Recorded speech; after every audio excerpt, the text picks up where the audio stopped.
Good morning, everyone. Welcome to Trader TV Live, guys. Futures in negative territory to start here, as you already probably know.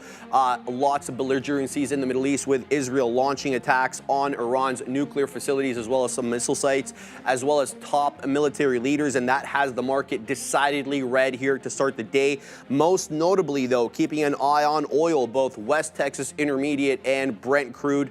CL contract here for July up over 8% here at even off the highs as well. So we'll keep an eye out on that. Lots to talk about as these Middle Eastern tensions continue to manifest. You can see on top of the screen there, Occidental up 5 1/3, but there are other things to talk about. Meta making a deal with Scale AI, with Alexander Wang looking at moving over to the company. Apple as well, reporting that most of their U.S. destined iPhones are shipped from India, and as well as regaining the first as the #1 seller out in China for the month of May. AMD, Adobe, Tesla, Restoration Hardware, Coinbase, and Zscaler all in focus today. Adair, good morning. Good morning, Sharif. I think it'll be a really exciting morning for trading, that's for sure, even if, as there is a lot of course, unrest in the world geopolitically. I think this crypto angle as well, we talked about Coinbase with their new card, Bitcoin back, could be the new term that we use here. There's also a story with Amazon and Walmart apparently considering issuing stable coins of their own, so that could be a pretty interesting thing as well. Absolutely, guys. All right, here, let's send it over to the boys. What are you guys looking at this morning with a lot of things moving already? Yeah, good morning, everybody. It's one of those, pretty much everything is going to have gapped overnight. Clearly with the attacks on Iran and then the back and forth, then they launched drones at Israel. So you're going to have oil moving, you're going to have travel moving. It's double barrel action for the travel names, unfortunately. So you'll have like the airlines and the cruise lines are taking on the chin because oil prices are going up. And then you have the Boeing crash, which was, it's tough. Anyways, we have to focus on what the market is doing here. And as much as I hate to say this, there's a certain truth about when you have, like, especially geopolitical issues sometimes in the Middle East, and when we have this escalation, a lot of the times you'll have an overreaction on the entire market, and then it ends up being a buying opportunity. And it's not to say that, hey, we should be all happy and all this kind of stuff, but sometimes what happens is you go back to trading the names that aren't as affected by this, and they just go back to their normal. So you get some opportunities from some dip buys, which you could see here today. It is a Friday, of course, so keep in mind options expiration out there as well. Good to be back, but you know the world keeps on ticking, and not a lot of positive headlines here this morning. No, I mean, market down 1% should be interesting. Yeah, good to have Neil back here.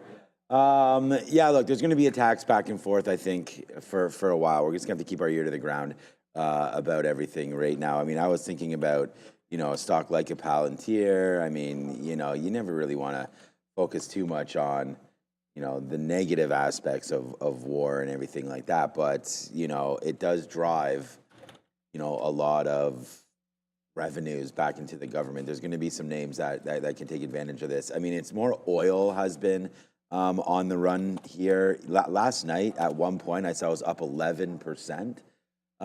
So USO right here, 7.53%. Remember, we can also trade the CL contracts as well. So we were talking about July yesterday. Wow, now $73. So here we go, up 8.5% right now for crude. So, I mean, the oil names continue to work out. So, you're looking at an XOM or even more pure plays. You can get into, Occidental or something like that for the petroleum side. But yeah, one up 3%, look like it wants to go as well. So, you broke through this 110 area there on XOM, this right now, and that was an area that we were looking at. So this might be breaking out. So there's going to be, if you didn't want to trade some of the tech names or some of the other names, you can look at something like an XOM. And then Boeing, I mean, apparently this plane crashed almost immediately on takeoff. So I don't know. It's the first time a 787 Dreamliner has, had any issues like this. Feel like it's probably going to be driver error or maybe a maintenance issue or something like that, which should help Boeing. So we'll see. Boeing, 40% of their revenues are from the U.S. government, and that's not changing anytime soon. So I think that there is some safety here with this trade as well. Yesterday's bottom of 196 we'll see if that can hold. Came right into, you know, some pretty key places. So, you know, if the market does drop a little bit, I don't know. I mean, we've been battling back. So I was thinking, I wrote down here a short on the Nasdaq. So we'll have to wait to see if we get to those levels. But for right now, Boeing, yeah, down around 196 seems like a pretty decent spot. Yeah, as there's lots of stuff bouncing around today. Yesterday we didn't have very good days with uranium or nuclear or the quantum, you think? Quantum names. I was gonna say, yeah, quantum names. So, yeah, you're just gonna hear, like, we're just hearing that there's gonna be more news coming in our ear about some retaliatory actions from Iran and then Israel again. But, and Apple was actually one of the ones that started to go green there. You had mentioned, Neil. Looks great, Apple. In there. So now Apple really recovering, up 0.37, trying to take out $2 bills right now. I mean, that's been a pretty key level. Apple's done nothing for a couple months, it seems like. You know, we were at $200 back in April 4th, and then we're right here again today. So we did do that dip down. We all know what happened there. And then since, sort of the tariffs have been forefront, Apple hasn't done much except for hold some of these bottoms around 195, right? So yeah, there's some strength in the market for sure. And then crypto's interesting, 105. So, we'll have to wait. IBIT, I think, obviously it's down today, but how much is it down? Okay, 1.5%. So I don't know. It's going to be exciting. I just don't know which way to go yet. I think this is one where you have to sort of wait to see if key levels come in on names that you like, and then go from there. I think it'll be one of those like stock pickers. Make sure you're in the right names to be in to go green. I just feel it's disappointing that we're still in this cycle where Bitcoin just sells off like any other risk asset and hasn't yet achieved that whole, hey, maybe this is something we hang on to when we have headlines like this. I still think it'll get there at some point, but this is one I'm not pushing the panic button on. Like, we're well above 100,000. It's the 104 level that it's about 59 on IBIT and then 104 on BTC. That's been holding intraday, and the fact that we didn't gap to that, I think, is a good sign. So I think it looks like a good sign for us here on Bitcoin. I look to be a buyer of that, but I don't think we see the 59, so I might have to figure something else in terms of an entry point before that we get to that price level. Yeah, and obviously this is one of the criticisms that gets put on Bitcoin in general is that if it's supposed to be a flight to safety, why does it not behave in that direction, in that way when we get geopolitical risk or headline risk like this? I think it'll get to that point. Until it does, sometimes you have to take the down days for a couple of days, or maybe just hopefully one here and catch some bids. I'd like to do that at 59. I'm not sure we get there. We'll have to figure an alternative plan if we don't dip that far. All right, we got Adobe with earnings, Restoration Hardware. So not a huge earnings day today, but we do have Oracle trying to continue its move. Oracle busted through all-time highs yesterday, and now still up. I mean, it's going to be up by the time we probably open. Flat on the day here with the market down 1%, Oracle holding.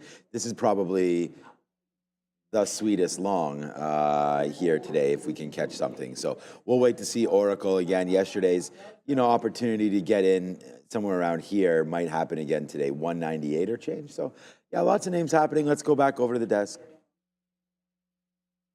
Guys, let's have a look at Ethereum here. It's down aggressively to start the morning, 5 1/3%. Likewise with Bitcoin as well. They're both down to start. Bitcoin to the tune of 1 2/3. ETH, as I mentioned, down 5 1/3, which is really interesting development because we've been waiting for these cryptocurrencies to be stores of values, risk off assets. When things hit the fan, people buy gold, people buy US dollars. They're still not buying crypto.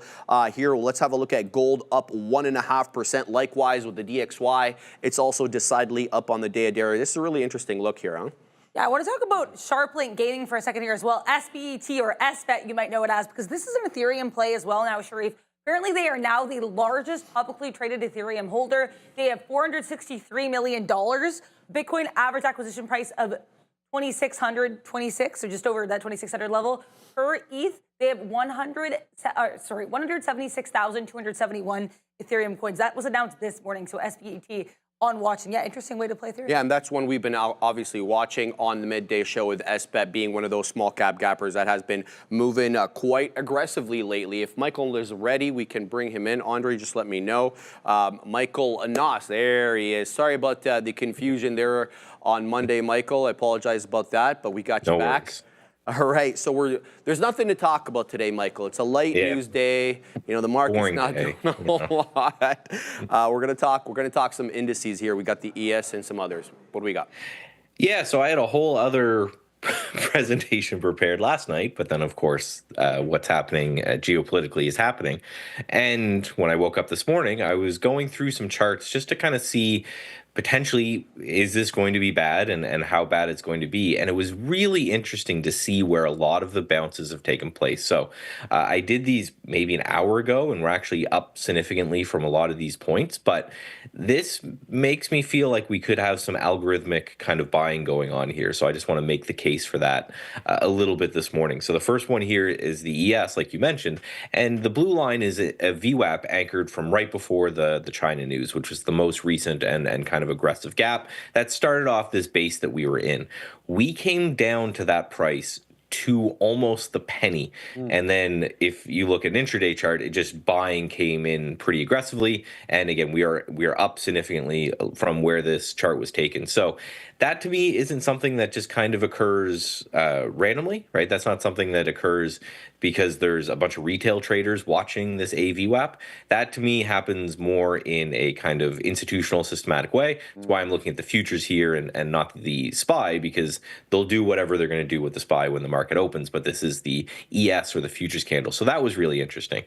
This next chart was also very interesting, where oil spiked huge overnight and started to come down a little bit. And in this case, the blue line is the anchored VWAP from all-time highs. You can see how we've responded to that a couple times in the past, and almost to the tick where this has reversed. And that was like 77.67 on the front of the light crude options or futures. And again, very weird to me that it's not near that price or around that price. It's kind of exactly at that price that we saw sellers in this case kind of fading this war type news in the Middle East that's going on. A little bit too in the crypto space, not as clean, but crypto with VWAPs are a little bit weird because it depends what exchange you use and all of that. But I just anchored it to the breakout candle of Ethereum. Finding some support there, bled through it a little bit, but finding a little bit of support there. And then the next one is Bitcoin. Again, the breakout candle that we had in crypto, anchoring it there. The buying happened a little bit before that. Again, depends what exchange you look at. They're starting to hold true. So the fact that all of these are kind of bouncing exactly where, I think more an algorithm or an institution would be programmed to do it as opposed to a retail trader, I think makes it interesting. So I'm not saying, right, that was the low and we're going to rip up from here. Although based off the action today, that wouldn't surprise me. What I am saying is that it looks like we now have lines in the sand, and it's where these bounces kind of occurred, because at least overnight, there was some amount of aggressive, what looks like to me kind of algorithmic institutional buying. We never know, of course, how long they're going to be there and how long they're going to accumulate, but that's what we're seeing. So the last chart here, I'm just kind of looking at is that although no anchored VWAPs to be had, because this is gold and gold's at or near an all-time highs, if the market starts to kind of push higher, we have this clean area of resistance here on gold. So if we start to see a pop-up in the markets, we start to see maybe a pullback in gold, we start to see maybe a pop-up in Bitcoin. So I think it was a worthwhile exercise, and I just kind of wanted to share that exercise with you, is that as opposed to panicking and all of this stuff that a lot of people do about when things like this happen, go through and find out where buyers have come in before. You can mark your levels there. You can put your alerts in, see if that's a reason that you think that there's buyers came in there, or if it was just kind of we're doing a random bounce at a random price. In this case, seems like there's a reason. I now have my levels. If we're holding those levels today, I'm a buyer. If we break those levels today, I'll probably sell some and wait to see what happens going into Monday. That's some great charting there. I got a couple of questions for you, Michael. So the anchored VWAP, more nuanced here. Is there any suggestions you can give us as to where to anchor it so that we can kind of get the best results? Because, there is some subjective component there. So that's my first question. The second question is, once you fail that anchored VWAP, are you looking for that particular area to act as resistance? as it was previously support? Yeah, so the first on anchoring, shout out to my buddy Brian Shannon, right? Everyone should read his book. If you just Google Brian Shannon Anchored View App, he has a whole book about it. The simplest ways that I've always looked at Anchored View App when talking to him and coming up with it myself is simply major highs, major lows, right? So just turning points that anyone can see on a chart. You don't have to be a CMT, you don't have to be charting for very long, but that, obvious turning points. And then the next one are big gaps or news events that occurred that really create a candle. So you see on the Bitcoin charts, I use really wide range candles. Yeah, that's perfect. That really big candle that had a lot of volume to it, that it makes a lot of sense to do it. You want events to occur, because the idea behind Anchored View App is that it is a measuring stick for institutions to fill orders to see whether they got a good price or a bad price, and those institutions are going to anchor it from somewhere. So for example, all-time highs make perfect sense, because if I'm selling a stock, I want to get somewhere around the VWAP from all-time highs to order to show my client that I got a good fill. And the same here with Bitcoin. We say, okay, we're interested from the breakout point. Now for the second question, I love it when support turns into resistance, resistance turns into support, whether that's a trend line, a flat line, a VWAP, whatever it is. Those are one of my favorite setups. All right, Michael Noss, thank you very much for coming on. Hope everybody has a successful trading day and things calm down a little bit. Thanks for coming on, Michael. Thanks for having me. Talk to you Monday. Yeah, as always, absolute pleasure having you on there, Michael. And I'm kind of with you. Like I like where we bounced. We talked about this just now on. I want to look for some IBIT because of the support that it's had, and on that higher time frame, everything seems relatively on schedule for BTC. Like if you go to the daily chart, I don't see what there's too much to be afraid of, as long as we keep holding around this 100 level from a support and resistance area. Then I'm not fear of re-challenging 90, 91. I think that area is a buying opportunity for the longer term. We're not talking day trading, and obviously we liked it in front of that 75 level for sort of obvious reasons on the chart. So as long as we can hold up above 100, looks good to me. And we already bounced once cleanly overnight there at the 3 level. When you zoom it out a little bit further, and you ask yourself, okay, well, where has the buying generally been? Like a lot of the buying in the zone has been pretty much around that 104. It's not exact. You have a 24-hour market. You have to understand that you're going to be looking at buy zones more than anything else. Not always obvious like level tops like this. So the 104 is a nice area. I don't know that we get the dip back down in there on IBIT, be able to take a shot at it, but as long as we're above, that's where I'm looking for some dip buys. I do like the structure of it over there on IBIT. ETH, probably not going to look at as much. And I just wanted to comment on the, like SBET, that story where, they bought 463 million worth of Ethereum. So and you guys can look online, there is some talk over their pipe filing, the SEC filing last night, and some confusion over it, and some saying insiders are selling, and some saying that that's not what it means. I'm going to stay out of it and just say that's that controversy over the filing last night, the pipe, is why it's down 67%. It's not because they bought Ethereum. It's because of, I guess, the market thinking that the filing means one thing and some people saying the other, while the market is telling you that it's down 67% today. I expect this to be volatile and possibly have some halts. I'm not going to pretend to have an expert opinion on as to which position is right, but just trade that one with a little bit of caution. That's not moving just because of Ethereum, everybody. Yeah, that SBET is definitely a strange one for sure. We have to watch that because, as Neil just said there, we're talking about strange. This is going to be on the watch or on my sticky note here today. Yesterday, we saw GameStop make an absolute monster move to the downside, right? I mean, we got crushed there yesterday. But if you noticed, and we were trading this, it was really strange because it kept coming down, and then all of a sudden it stopped here. What the heck? And then it popped. Yeah, no, it was like a short sell program that was coming in. I didn't even notice it till we came back online and 2 p.m. and then we were short. Then we got out. Then we went long, and we didn't average back in there. We probably should have. Wound up getting out and then watched it run there in the after hours. So I'm still thinking today GameStop is on my mind, man. I mean, I think if we can get something around this, I'm writing down 2150, but obviously we understand that it's probably going to be a 2175, 21. And I just wrote down, let's wait for levels to develop, but somewhere in here for GameStop, because I want to see what's up with this. So anything down there, I'm buying here on GME. So this should have nothing to do with anything other than some sort of a program yesterday. We were SSR, so we're still going to be SSR today. You have the 2-day rule on that one. So we're going to wait to see now with GameStop, but definitely on my mind for sort of an odd name coming through. So, oh, the Israeli Prime Minister's office going to speak with Putin and Trump today? Okay, that's interesting. So anyways, more hopefully de-escalation on that situation. But yeah, the Nasdaq right now looking okay. I mean, it's only down 1.23. Like last night I saw it down 1.8%, 1.9%. This could be area here with Europe and all that kind of stuff where the market started getting going here in the AM, sorry. So where, yeah, you know, 21,600, which is not too far away from here right now, man. That's like 80, 90 points away on the NASDAQ. I still think we want to have a look down there at some point today. So for me, I'm relatively bearish to start, but not like screaming, oh my God, we got to pound the table and sell everything that we own.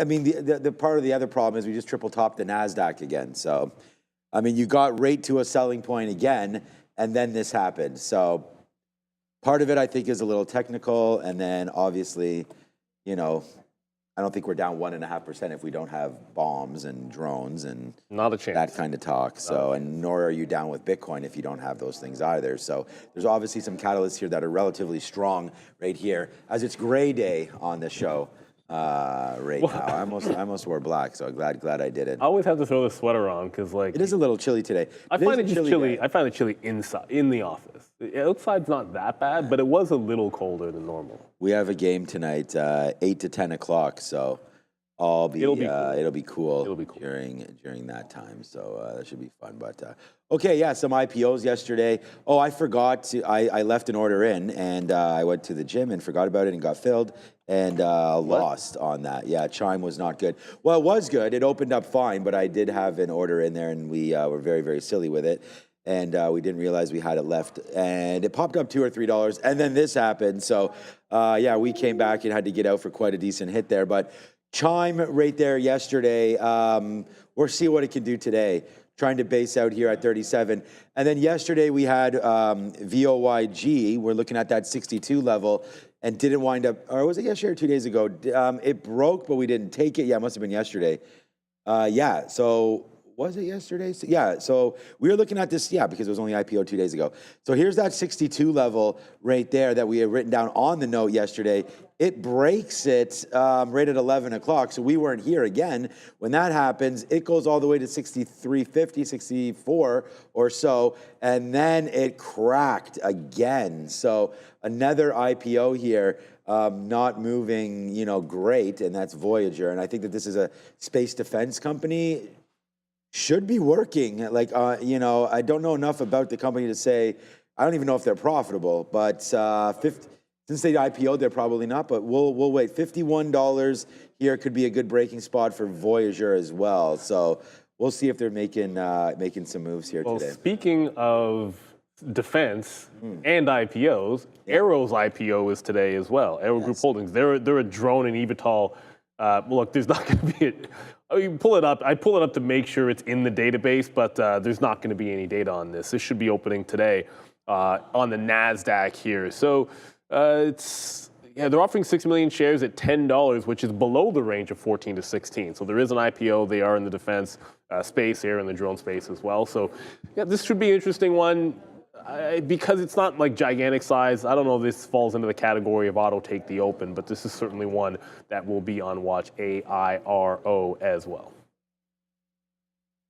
Guys, these defense names, as Neil just prefaced right there, Adair's going to give you more information on that IPO, but here's a look at our LMT, Lockheed Martin gapping up here to the tune of about 3.05%. Again, guys, on this new belligerencies in the Middle East by Israel on Iran called Operation Rising Lion, the biggest such escalation since the 1980s when the Iran-Iraq war was happening. So we'll keep an eye on names like Lockheed Martin, L3 Harris, Northrop Grumman, RTX, as well as some other names, Adair.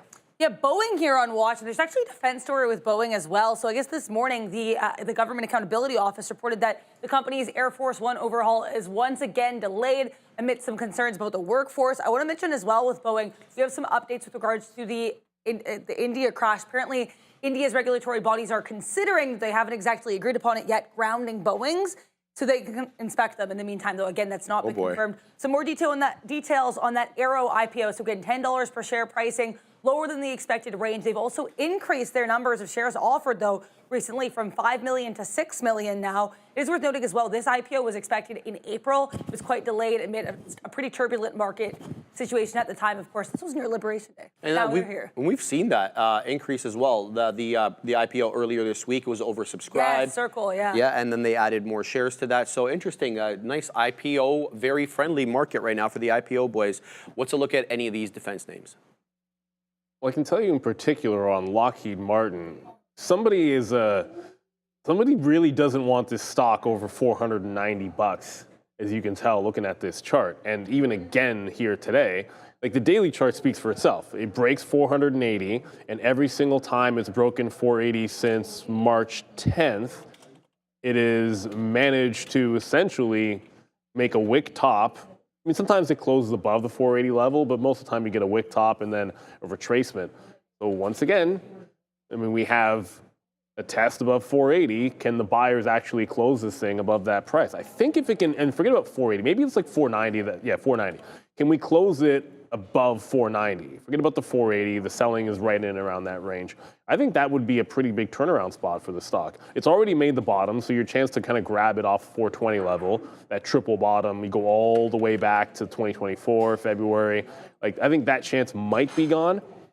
Who knows? But until this closes, you know, you're either buying that low, which you've already had, or maybe the 450, which look at 3 independent wicks down into that level. Outside of this, the short sellers are in control in the 80 to 90 range. Once it's closed above 490, I think it gets pretty constructive on Lockheed Martin. But yeah, that Aero IPO, that's going to be interesting to me. Like what I'm not sure about is why they dropped the price in what would seemingly be a good environment for, you know, like everyone's talking about defense names and everyone's certainly talking about eVTOLs right now. So it's interesting to me that they would have dropped the price on it. So I want to see some actual strength in the imbalance locator leading into that AIRO opening. And one of the good things about it is, you know, generally speaking, we usually get some, and you probably won't be anything right now, but you can always have we can have our locator up and get what's the indicated price, what's the indicated open, is there enough interest in it? And if it doesn't look good, you don't necessarily have to take it. Like if I see the price dropping instead of rising, right, like they want it to be 10 and all of a sudden it's like, you know, we want to see 11, 12, 13, 14. You want to see that kind of creeping higher. If I don't see that at all, then sometimes I just back away from an IPO. I want to bring up too, because it seems like every single IPO is going out at around 1 o'clock. Yeah, yesterday's was 12:48, I believe, and Circle and CoreWeave and the other one, Voyager, were all around like between 12:30 and 1. So that's kind of what I'm expecting here today for AIRO, and I'm not taking it. I'm not. It's just that's 2 in a row where the open didn't really go that well. Yesterday, as I said, I could, if I was sitting here and, you know, we would have caught $1.50, but that might have not been enough. It's still good, but you guys saw Voyager did not work at all. That went down straight away immediately when that one popped through. So you weren't even here for that either, I don't think. No, I didn't see Voyager. Yeah, right. Because it was that day you were missed the afternoon, right?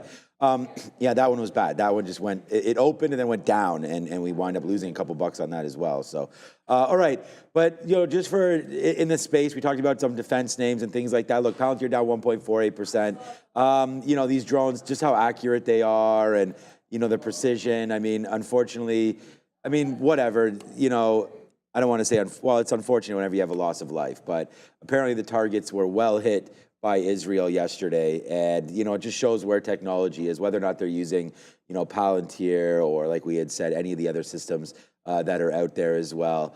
Everything is becoming just so, weaponized is now all electronic. Like, there's no more boots to ground. I don't know if these guys were joking or what yesterday, but Obi was talking about conscription. I'm like, bro, I have a family and 40 years old. I'm not getting conscripted. I'm not, there's no boots to ground happening from Canadian citizens. You guys are talking about conscription? What? I don't know. Him and Sharif were, I don't know. But anyways, up here, 135 to 135.50. I think Palantir could get a bump here, especially if the market goes early. But then I'm just thinking to myself, forget about like what Palantir does and all that. I know that they do have a pretty strong beta with the market. Like if the market tanks down 2 or 3% today, which I'm not expecting that, but if it does, Palantir is probably down 5 or 6%. So, we got to watch out for that. And if that's wrong and they want to buy Palantir because of what's been happening, then we have areas to get out. So I'm writing it down here, 135 as an area here to worry about.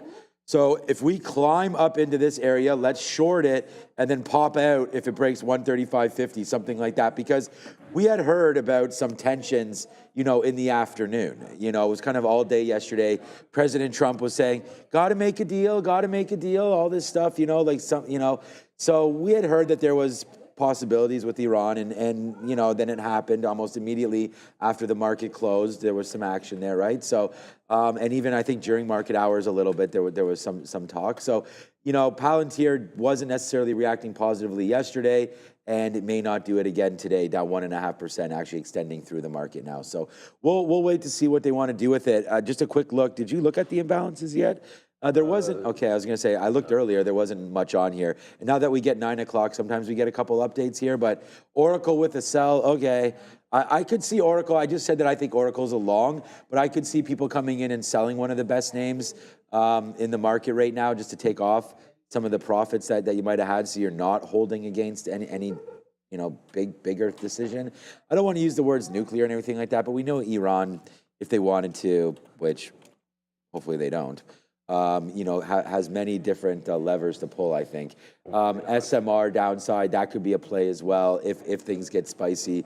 The nuclear names may start to get going as well, back up to the upside. And then Oklo as well, $61. We had that dip down on they're down another 5%. So remember, everything was working real well for these guys until they had their offering, which was right here.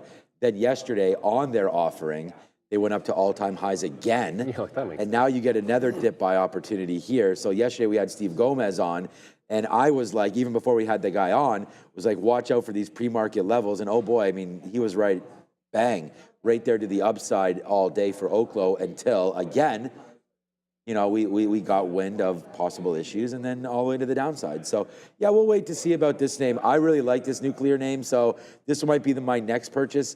I've gotten more out of SMR. We got $41.70 on SMR and $30. So I don't have the greatest sells there, but if you sell some at 42 and some at 30, then your average price is 36. So we're not too far away from that right now, 39 and change on SMR. So there's a bunch of ideas, man. Right there for you. And I see people talk about ETHU.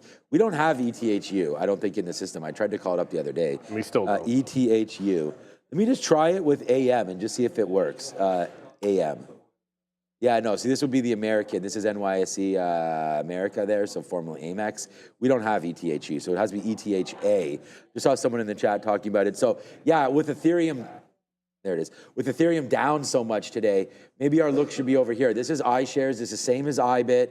It's doing 1 million shares already. Lots of liquidity here. So, and I just learned about this symbol either last week, I believe, when we were talking about Ethereum and, what the next one to play is. And we don't want to throw any shade at our friends over at OTC Markets because, oh no, ETHE is gone. Yeah, that's over at AM. I believe. Yeah. A. And we are actually, I don't know if we're now up on Moon. I saw that. Oh, we got Blue Moon now. So Blue Moon. Blue Ocean and Moon. And Moon. Combining them. Blue Moon. We have Blue Moon exchanges. You've already had them making a deal. Yeah. So, Moon ATS now. So we go big congratulations to Mendel and the friends over at the OTC market now, because trading at Real Trading just got more liquid in the after hours. So shout out to for everybody. Everything like that. So, all right, yeah, back to the desk. It's 9:05. We got to go over some of our plays with our watch list. 60.49, guys. That's where we closed out yesterday on the ES June contract. Needless to say, we are well below that now, guys. Below the 6,000 point area. We're at 59.91.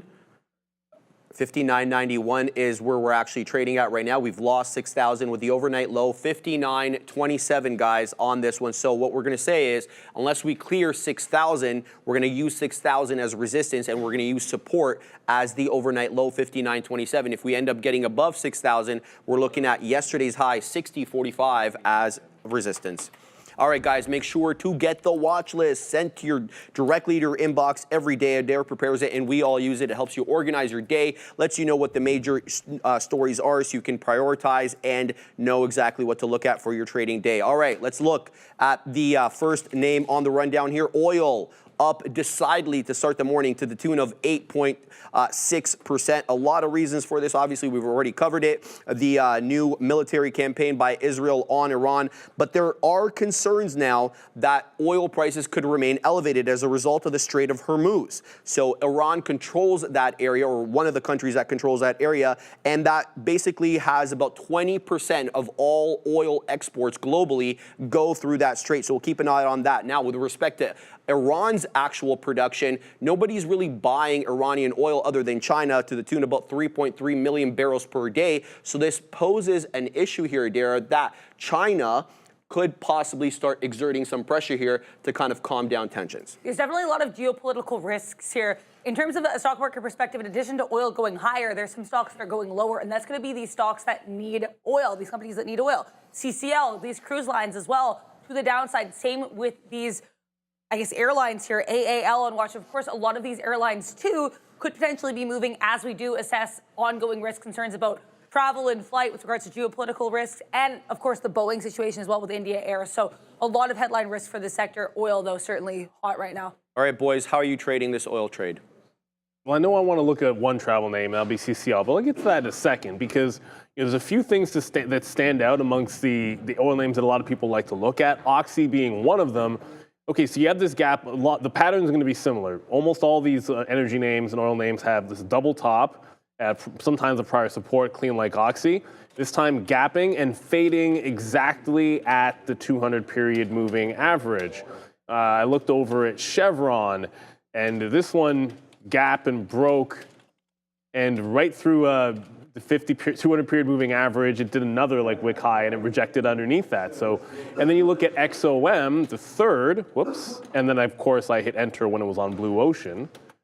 Nice. I know. It's the first Promoting thing. Blue Ocean, man. That's what we're doing. It is. I'm promoting it. The drop down is always like alphabetical, so I'm just way too. Sometimes you're too fast with it. This one actually holding above the 200 period moving average. So XOM with some weird relative strength, not up more percentage wise, but at least when it's pulling back, it has both prior resistance and the 200 period moving average for some dip buy zones.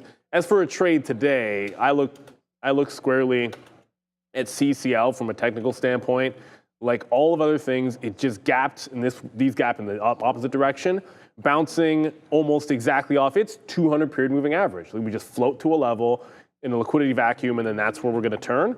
Okay, fair enough. And if we do, I want to short prior support, which is clean as day at 23 on CCL.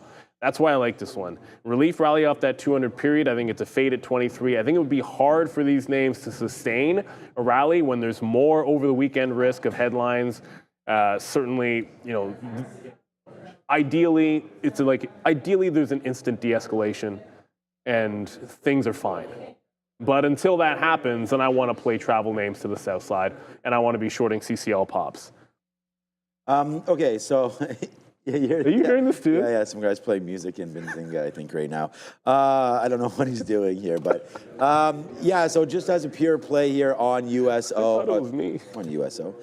There it is right here. I think, you know, up 8%. This is a good way to play this move, right? I mean, we're hearing right now in my ear that sirens going off in Israel right now. So there's obviously, you know, some retaliation happening for us, or not for us. Sorry, that music was just blasting in my ear again there. But yeah, so I would say with that all happening, you know, I always look to say the 200 period moving average. You know, we've probably got to get a little bit more data into that because I turned off, you know, the price action here, turned it back on at 7 this morning. So, you know, we do have enough data points now to justify this. Obviously, if this is a minute chart, we've been going now for 120 minutes, so it's getting closer and closer. So, you know, dip buys into 79 here, so on USO would be great. But that's if tensions sort of ease. I'm not sure they're going to.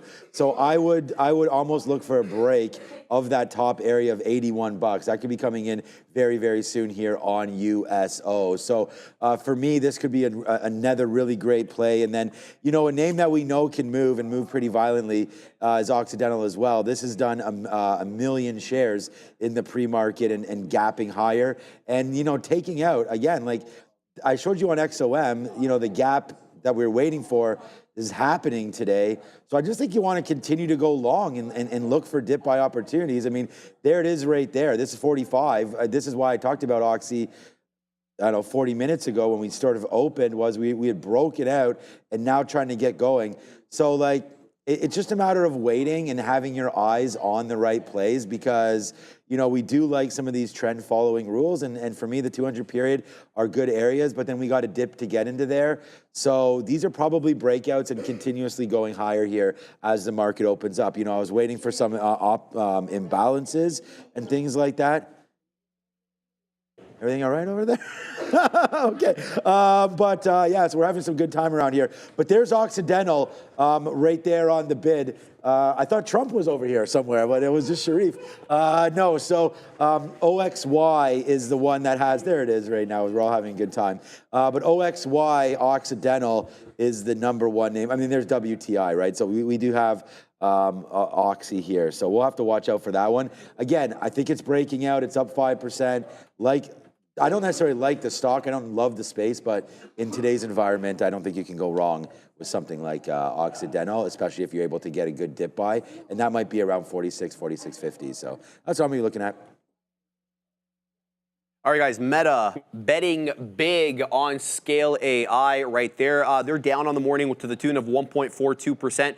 But Alexander Wang taking to X yesterday, formerly Twitter, to let his employees and everybody else know that he is leaving the company as CEO. He will be joining Meta, calling his time at Scale AI one of the greatest pleasures of his life. Just to give you an idea here, Scale is being acquired, Meta is investing $14.3 billion into Scale AI and acquiring a 49% non-voting stake in the company. This is one of Meta's largest AI bets yet, Adara. And I think what's really smart about this is Mark Zuckerberg, CEO of Meta, knows the company is still in a pretty high-profile antitrust trial. So he's not acquiring them. He's just strategically scooping up their CEO, who is, by the way, Alexander Wang. This is him right here. He's still going to be on the board of directors. He's going to be one of the directors, so that's of note. But I also, as Sharif mentioned, this is part of a larger strategy for Meta. Reportedly, Mark Zuckerberg is not satisfied with the reception of Llama, and he wants to develop a super intelligence team to work on AGI. Apparently, people are coming to his house.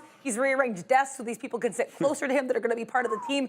Alexander Wang seems to be the first big get. Let's see if any of these other high players get announced in recent months, because we know as well that some people from Scale are joining Alexander Wang at Meta. Yes, there are some employees who are leaving as well. All right, guys, Meta's been rejecting generally that 700 area here in about 683 right now. What does it look? Yeah, it's unfortunate. Like, it doesn't look very good for Meta on the 15-minute chart, because if 680 gets lost, then we're in trouble on Meta. I still like the stock in the long term, but especially on a Friday, you lose this level. Like I said, we're going to be in a little bit of trouble. The name on the list next is Apple, which looks much better in terms of the Mag 7 names. I can't say that I love this for a day trade. On a Friday, I think it could be a bit choppy, and they might try to run some stops early at a level like that 680. So I'd want to play after the open range. Like, if it holds, If we're holding the open range above, then I think you have a nice constructive bounce. If we hold it underneath, then I think you can go into a trend trade. Otherwise, let it decide what it wants to do at this level. I'd rather not get chopped around on a Friday at a 680. Overall, I think it's a good move for them in the general sense, and the stock's been doing well. A little disappointed that we didn't get to the all-time high, but 700 is not that far away, and you can't really complain about a 480 move to 480 to 780 just because it didn't go another $30. So good look for Meta, although today I'd want to see proof that the 680 is going to hold the open. Yeah, I mean, I don't have a problem with them making this move. I mean, you got to spend some cash. I mean, scaling up your AI with Scale AI seems to make a lot of sense. I mean, if you can't find someone else that can do it better, then why not get in bed with them? So I like Meta here. I think it works. I'm not sure about today. Like we keep saying, it's only done 100,000 shares. Like it's not really giving any reason to.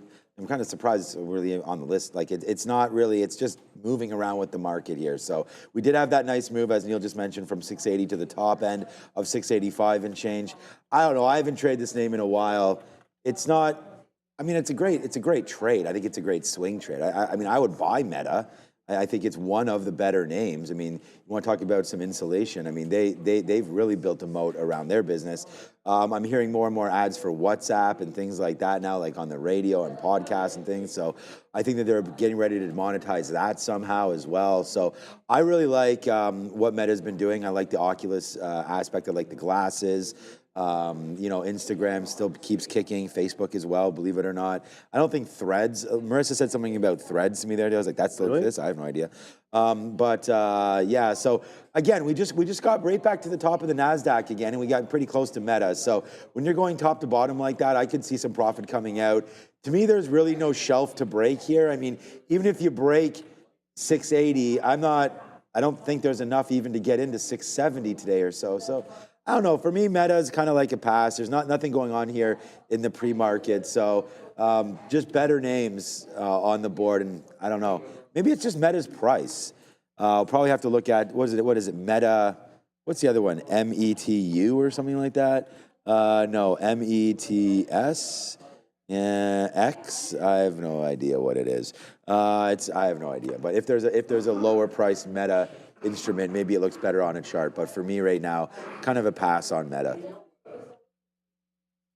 All right, guys, Apple next on the list here. A couple of different angles we can take on this. I'm going to take the China and the world global sales angle. So iPhone global sales rose 15% month over month, year over year between April and May of this year. The second strongest performance since COVID. iPhone also reclaimed the #1 market share in China, driven by price cuts though, so margins did compress for their Chinese iPhone sales, but they also saw double-digit growth in Japan, India, in the Middle East at the same time without any price discounts. So kind of a bewildering story here, Adara, where, sales are rising with really no growth factor to speak of, but there's another headline here. Yeah, there's a couple other headlines here. We're going to start here first with the India-China angle. So basically what's happening here is, according to customs data that was reviewed by Reuters, between March and May, 97% of iPhones exported by Foxconn were apparently out from India were sent to the U.S. That's compared to just over 50% last year. So we're like almost doubling here the amount of iPhones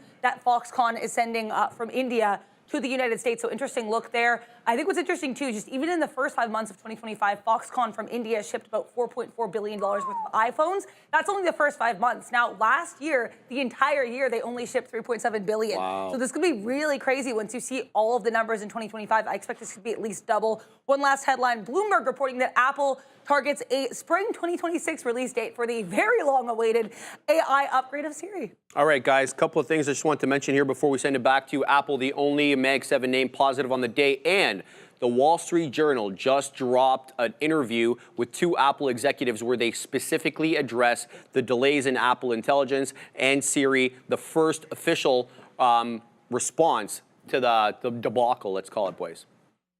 Well, look, you just said it right there. It's the only Mag 7 named green right now. It's had support, it looks like twice in a row, and go all the way back to when we made some of those recent lows. 197 is now held. We're back at 200, not over 200. But if you look at that $200 level, hasn't really mattered as much. I mean, we've been underneath it but it's not that level which has been holding in either direction. Like support's been sometimes a little bit above, resistance has been sometimes a little underneath. I think 199.5 has shown you that it was significant resistance the last couple of days. I think if that holds the open, you're looking for longs. I think VWAP's going to play out as well. Whoops. Wow, that line just moved. There it is. I mean, on the off chance that things go absolutely gangbusters today to the downside, then that 197 becomes a buy zone on Apple. Otherwise, hold on to VWAP, hold on to that prior close price in here, and it looks pretty constructive. I don't think we'll have a chance to talk too much about any other mag names. I just want to point out if NVIDIA gets to 145, it's a sell, just because it has been every other day. So in a relief rally, I'm just looking at what's been going on at 145 and saying it's a Friday. If we get up there, we're fading it not because of anything against NVIDIA, but because other people are selling it, and 145 would be a big strike price as well. All right, I was just writing to some baseball stuff here. All right, so Apple, just thinking about some new games to run at practice and stuff like that. The problem is I think on Sunday we're practicing on a gravel diamond, so I don't really want the girls sliding there. We play on dirt, so. Okay, so right here, Apple coming through today. Yeah, I mean, it's interesting because it's up. It didn't make sort of my list today. I mean, I like the fact that it's at least doing 10 times the volume of Meta, so that's something. Yeah, it's not as interesting to me as I'd hoped it would be around this $200 level. It's just too much back and forth and breaking and then not going or anything like that. So if we zoom in here, let's just make it as simple as possible, man. This is $200.20. So we haven't broke here in 2 weeks. Like we were last up here, 2 weeks. This is a minute chart.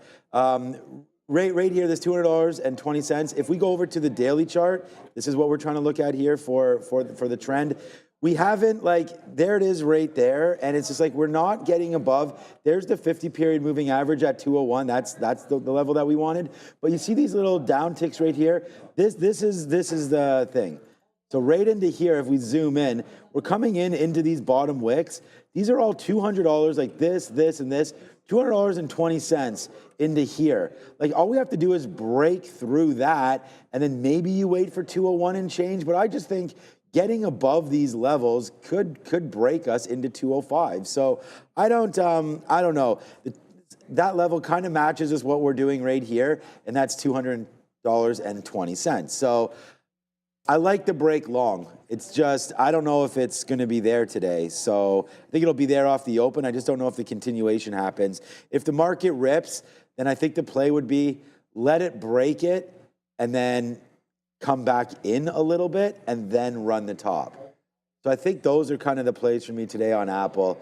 I'm not super excited about many of these plays here today.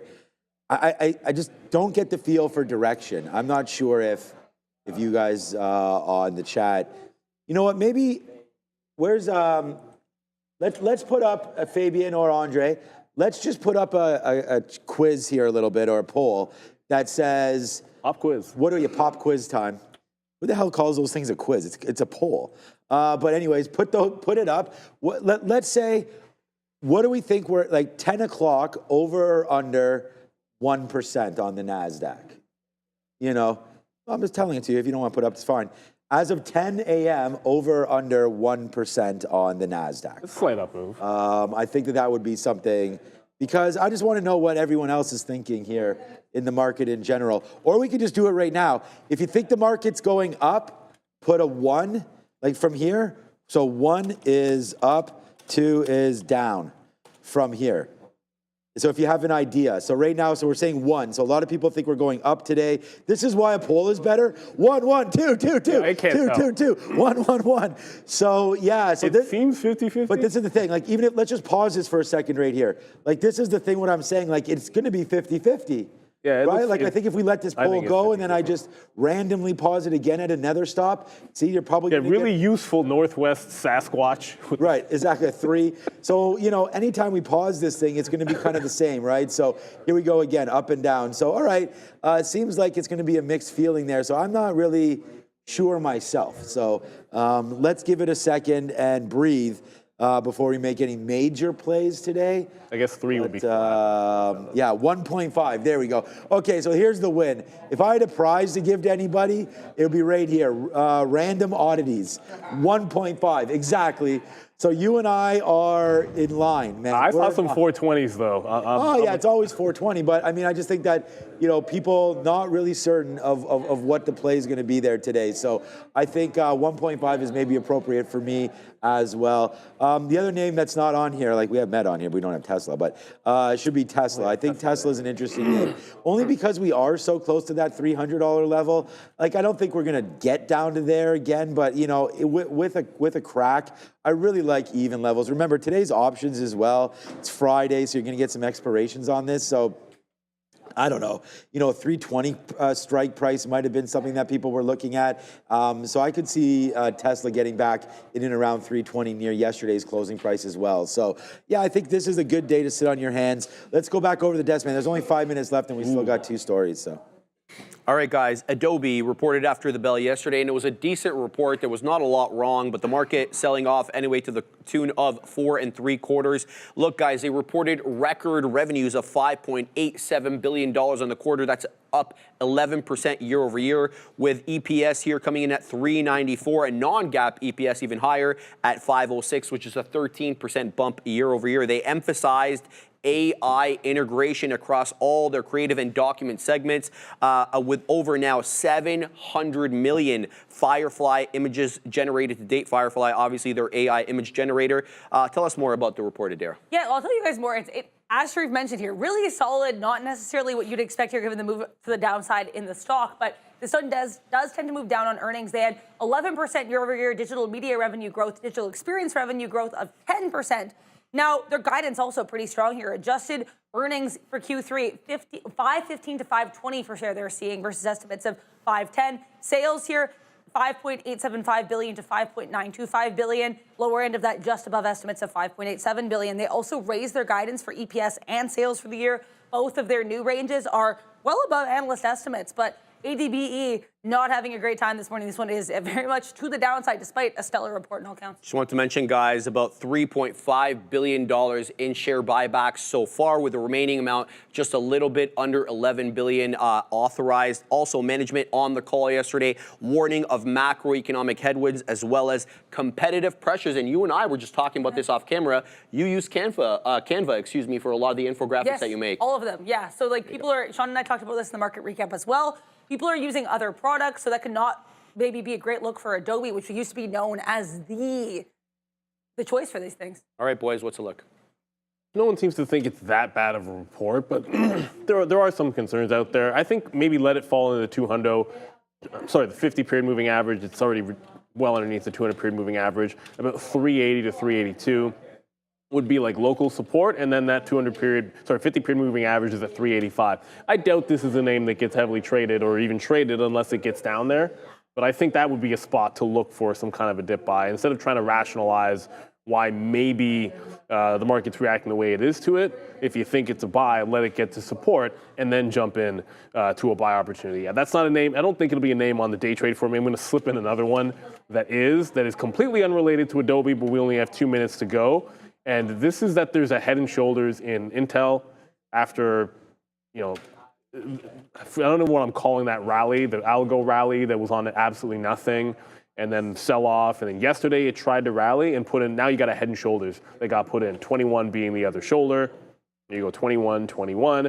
So I want to be playing shorts back into 21. First afternoon resistance 2065. I think you even have a shot that if it can't even break this low from the last couple of days, 2040, you might have like 3 places to play this, but I'm going to hold out hope that we get a market rally and we can play it into 65 and then 21 even. But I'm not touching Adobe unless it goes into that support on the daily. I'd at least consider it there. All right, so right now we're not going to get to crypto. We've already talked about crypto a lot. If you want to rewind it, 104, 105. We talked about ETH, IBIT, and all of that. So, all right. So just looking here. You know, this is what's on the imbalance so far. It's actually not that much here at all. I don't really see any major Mag 7 names on here. There's TSLL, but that's small right there. And I have Tesla up, as you guys can see. It's a little bit of a rally here in the market in general coming up. I think the poll we're going to go with is Nasdaq green or red by the end of the day. I feel like that's fine and that's good enough. I think the chalk is to go red, but you could easily get to green if the sort of, it's hard for tides get lifted here. But anyways, okay, so that's Tesla. I just wanted to go over, those of you guys looking for sticky note here, it's here.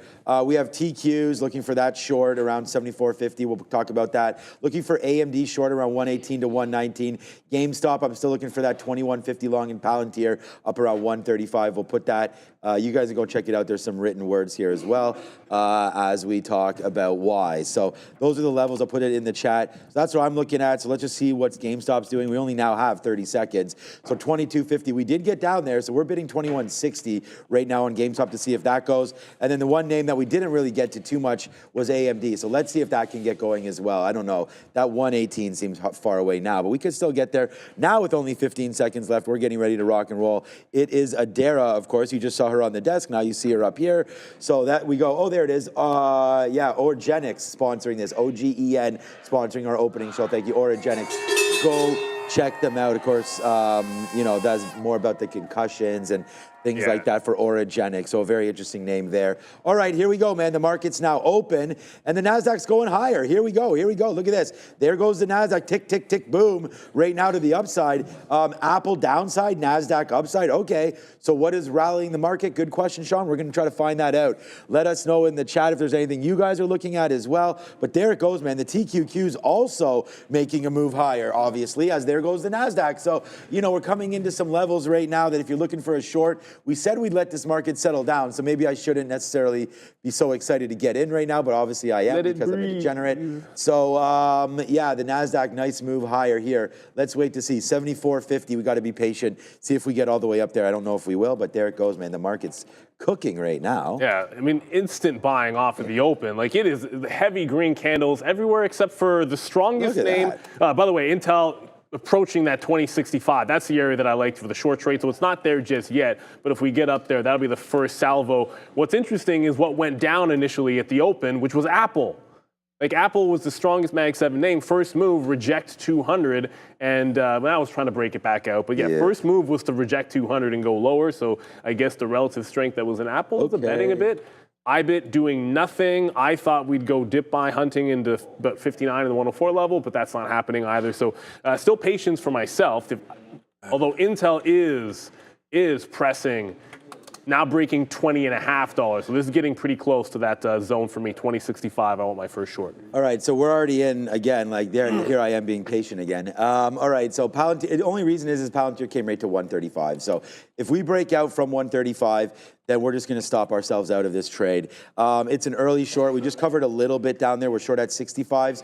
We got 50s there. So, or 40 something. Yeah, 50s, I think it was. If it breaks, okay, here it goes. It's going to break it right now on crazy strength here early.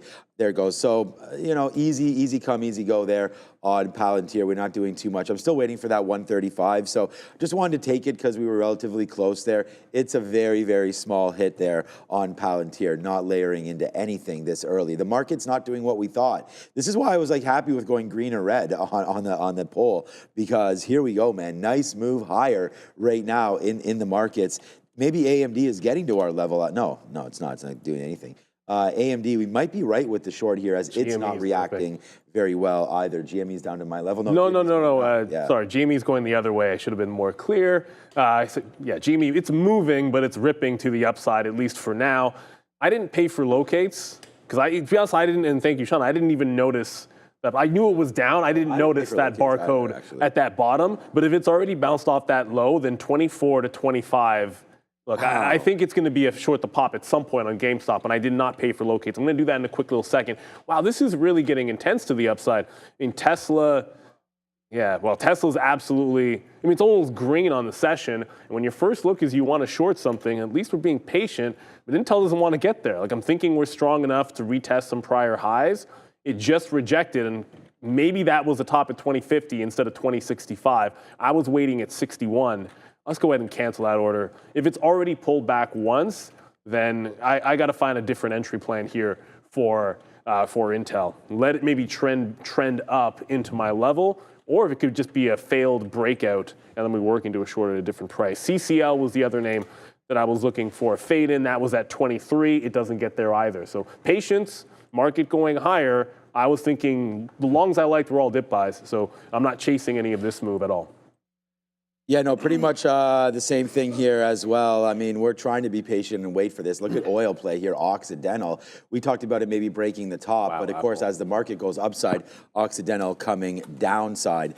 I'm going to take a little small trade on the TQs right now, like very, very small, like a quarter of a unit, because we just touched up to 74.10s. The level that we were looking for and still are is 74.50. So I have a much bigger order at 74.30s right now in case we can get back up to there. And I think I'm going to put another unit, or I guess another quarter of a unit or so at its high of 74.10 again, just to see if this move, you know, wants to continue. I mean, we're looking at the 50. This is a 5-minute chart, and that's the 50 period is right there at 74.30. So that's where I'm sitting right now, you know. So if you're looking at this chart, that's that get up from yesterday where we started to go breaking through right there, 74.30. So, you know, if the Nasdaq's going to cool down, maybe it'll be at this spot. We'll see. And then there's our 75, which we know we're kind of going to be wrong if we can get going all the way back there. That'll pretty much turn this market Greensville. So looking at that. And then Palantir got going early, and we got pushed out of it, which is good. I mean, we're fine with that because right now it's all the way up. It's already green. Should have just, yeah, it's green. Yeah, exactly. That's what I'm saying. We should have gone long on this as it's going to break 136 right now. So, okay, apparently we're just hearing the drones and all that have already been intercepted by Israel. So, you know, that Iron Dome over there is as good as gold. But there's planes flying around also shooting these things down. So, yeah, I think the defense systems are pretty strong right now. But yeah, so Uber makes a move up to $85. That was another name. Oh, I did want to see what Oracle was doing, and then we can look at some lower tiered names as well. Look at Oracle. I was like, oh, on any dip, on any weakness in the market, we definitely want to go ahead and buy Oracle. Well, yeah, there was no weakness in the market, and Oracle did exactly Oracle-like things as we break higher right now, pretty crazily, pretty intensive there on Oracle. Had a great day yesterday. We saw OB trading that a little bit, and then now today, Oracle reacting as well to the upside. So good move there on Oracle. You're still waiting, I guess. I'm on the offer, I'm on one offer. I canceled the Intel offer. I'm basically sitting 15 cents higher on CCL, trying to get it close to the 23 zone to be able to short it. And, someone's going to have to reopen Metro to get those GME shorts. I just got an error message. Okay, what is QBTS? I was looking at some of the quantum names, like, okay, what's potentially really moving that might not care what the market is doing? And I looked over at QBTS. It's a bit of a flat bottom break underneath 1475 on the daily chart. And for now, it's trying to hold it. So on the back burner, if you're looking for weakness, I mean, this makes some sense in here as it's not going with the market and maybe trending back into those lows. But here comes CCL. I think that's going to be the first position for me, back into the 23 level. It just cracked the 3/4 mark. Oops. It just cracked the 3/4 mark, so it is heading in on a gap fill. You have to see it on the 15-minute. You got to go back more than 3 days. Prior support at 23, I'm going to be shorting into that level first. Apple's very close to that 197. Apple is getting hit, boy, to the downside. So, yeah, not great so far here today. Yeah, I was looking at my play there for AMD, and we talk about not great. I mean, this is what AMD's doing right now, so not a whole heck of a lot. Here for advanced micro devices. I think we could stay away from that one. Our futures position did get into the money, but not doing anything. There's Apple right now. Come on, charts. There's Apple. There's the move down. So if there's anything that's heading lower, it looks like it will be Apple right now into 198. Most of these names are still ripping to the high side right now, including Palantir, 136. How about our friend Tesla? We talked about, does it get back to 320? And oh boy, it's almost there again. Tesla goes all the way to 318 and change. In a weak market, this name gets weaker, but I'm not sure how weak. I'm going to try to short a little bit right now that we're trying to maybe fade underneath this area. So let's go right now short 317 now. now on Tesla and see if we can get it back in. We'll average into this up to 317.50 or so. But here we go, man. We're short now Tesla. It's 50 cents in the money. Let's wait to see if it can get a little bit greater than that, but looking to stop out if we do take out some of those highs, right? Let's stop out if it takes 319. Right now the high is 318 and change. With the market rallying right now, I could see Tesla coming back in. I just dropped my pen. All right, so yeah, two very, very light positions, and we'll wait to see if we can get something else on this trade. But look at the market starting to rally up. It's continuing to rally up. So anyone that voted for green on that poll, yeah, they're winning. Well, you're looking pretty good so far. Nasdaq at 0.7, just doubled. So CCL just double tapped overnight resistance at 22.80. So I took a first shot underneath that, although not the best price for the first half. I'm gonna wait to see if I can get something in the 70s. If I'm shorting it to 80 and the price I could get early was like in the mid 60s, I wanna make sure my next fill gets me an average price of 70, which is what I wanna have in there. Intel is very, very close. We're gonna go to a dare in a quick little second, but Intel is very close to filling in this gap. Only one more push, and then I look for that reversion short in Intel green, as this market is pressing to go green with the exception of Apple, Adara. In the market here, we have some comments coming from the Prime Minister of Japan, Shiba, on tariffs. He's saying that he agreed with Donald Trump to meet in Canada for G7, but he said there's also no change in Japan's position of seeking the removal of U.S. tariffs. I want to let you guys know as well, 10 a.m., we do have a notable market-worthy number here. It's going to be the University of Michigan Consumer Sentiment print coming through at 10 a.m. So 10 a.m. University of Michigan Consumer Sentiment, and the inflation number as well. So 1-year and 5-year inflation expectations. I'll give those for you live 10 a.m. in about 20 minutes. Back to you.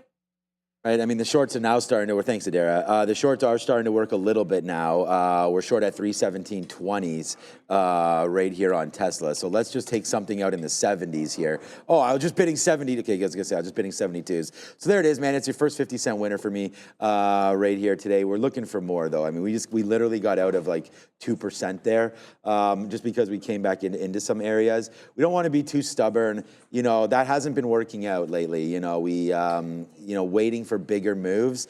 I do like that play, and I think at this time of day, it's right to do that. If you think you do have like a key level short. The only problem is I think Tesla, I don't have enough shares yet. Like, I really want to get this up to this level. I'm sitting at 318.50 right now, and if we sort of zoom back out to where we were yesterday, this is the area for me. This is the closing area right there. It looks like yesterday's closing print was this right where we've come up to today. So this is why I'm going to stop out at 319 if we break that level there. But for right now, downside push, and we have, look, I have about a unit right now, maybe a little. I mean, my unit on Teslas can be different based on the days, I guess. But right now, here comes Tesla. Hopefully, we can crack a little bit lower. It's going to be a good trade. We have enough on that we can make some money on this. But we need to get into 315 or so right down there to make sure that this is going to work. I'm not going to scalp this out for small. Let's see if this is a trade here where we can, you know, at least make back, which we are right now, what we lost on Palantir, and then even a little bit more. But that 316 is an area as well down there. So I'm going to put a 316. Let's go 316.16. We'll put a bid down there for 10%, and if that fills, then the next out for me would be that 315. The Nasdaq, it looks like Tesla's going down, but the Nasdaq's not. So it's still going up. Yeah, we're still going to wait for our number one idea there as 74.50 on the NQs, on the TQs, but looking at the Nasdaq right into this level here was what I was thinking. And then if we do break above 75, I guess we can get out of that one. But our stop will be a little bit closer to 74.60 when we're wrong. So let's wait to see if that comes up. If it does, great. We'll probably lose on both of these trades if the Nasdaq continues to rally. I can't really, I can wrap my head around why it's going up. I mean, I've been in this game for long enough to know that. We've always seen airstrikes. And I remember when it was Russia, Ukraine, the market was down, and then we came back in the next day, and I believe it just rallied like almost all day. So Tesla right there, we took out a little bit of profit, but it does at the end of the day bounce off 316 again. So I don't know if it's John or Austin here, but we're starting to go back up to the upside right now. There it is. So there's the fill that we wanted at 318.50. So here we go, man. We're in this trade against 319. If that breaks, we go. Well, I'm already out, but I took the short the first time. I'll give you the double top that we took. But I'm still going to wait for CCL to get to 23 to take another shot at it. Or it has to be maybe a better trend reversal trade. So I'll show you what we had. We had a nice little double top in there that we just shorted the end of, giving it to the high. And then once it broke the high, we get out. It's still trending higher. Intel's doing exactly the same thing, but I've been a little bit more patient with that. I just threw my first order when it tried to crack 60, 65 is the level I was looking to work into. So the first offer is at 55. I think a little bit tighter to where we want to get in. I don't want, like I said, I'm not buying any tops in here. And then, oh my goodness, Apple is going to get to 197. Okay, so Apple. What is Apple doing? Well, I mean, it's down 0.8%, but respective to the market, this would be tanking. Like the market is strong and it's flying down into some prior support. I don't have any specific headline on what's going on there with Apple, but it's certainly dragging some things down with it, to be sure. QBTS was the other name we're trying to mention here. It's doing, like I thought for a second this was looking relatively weak like Apple was and it was going to break the low. It just stopped moving. I have no idea what's going on with QBTS. I don't think it stays that way. Still a chance this could flat bottom break.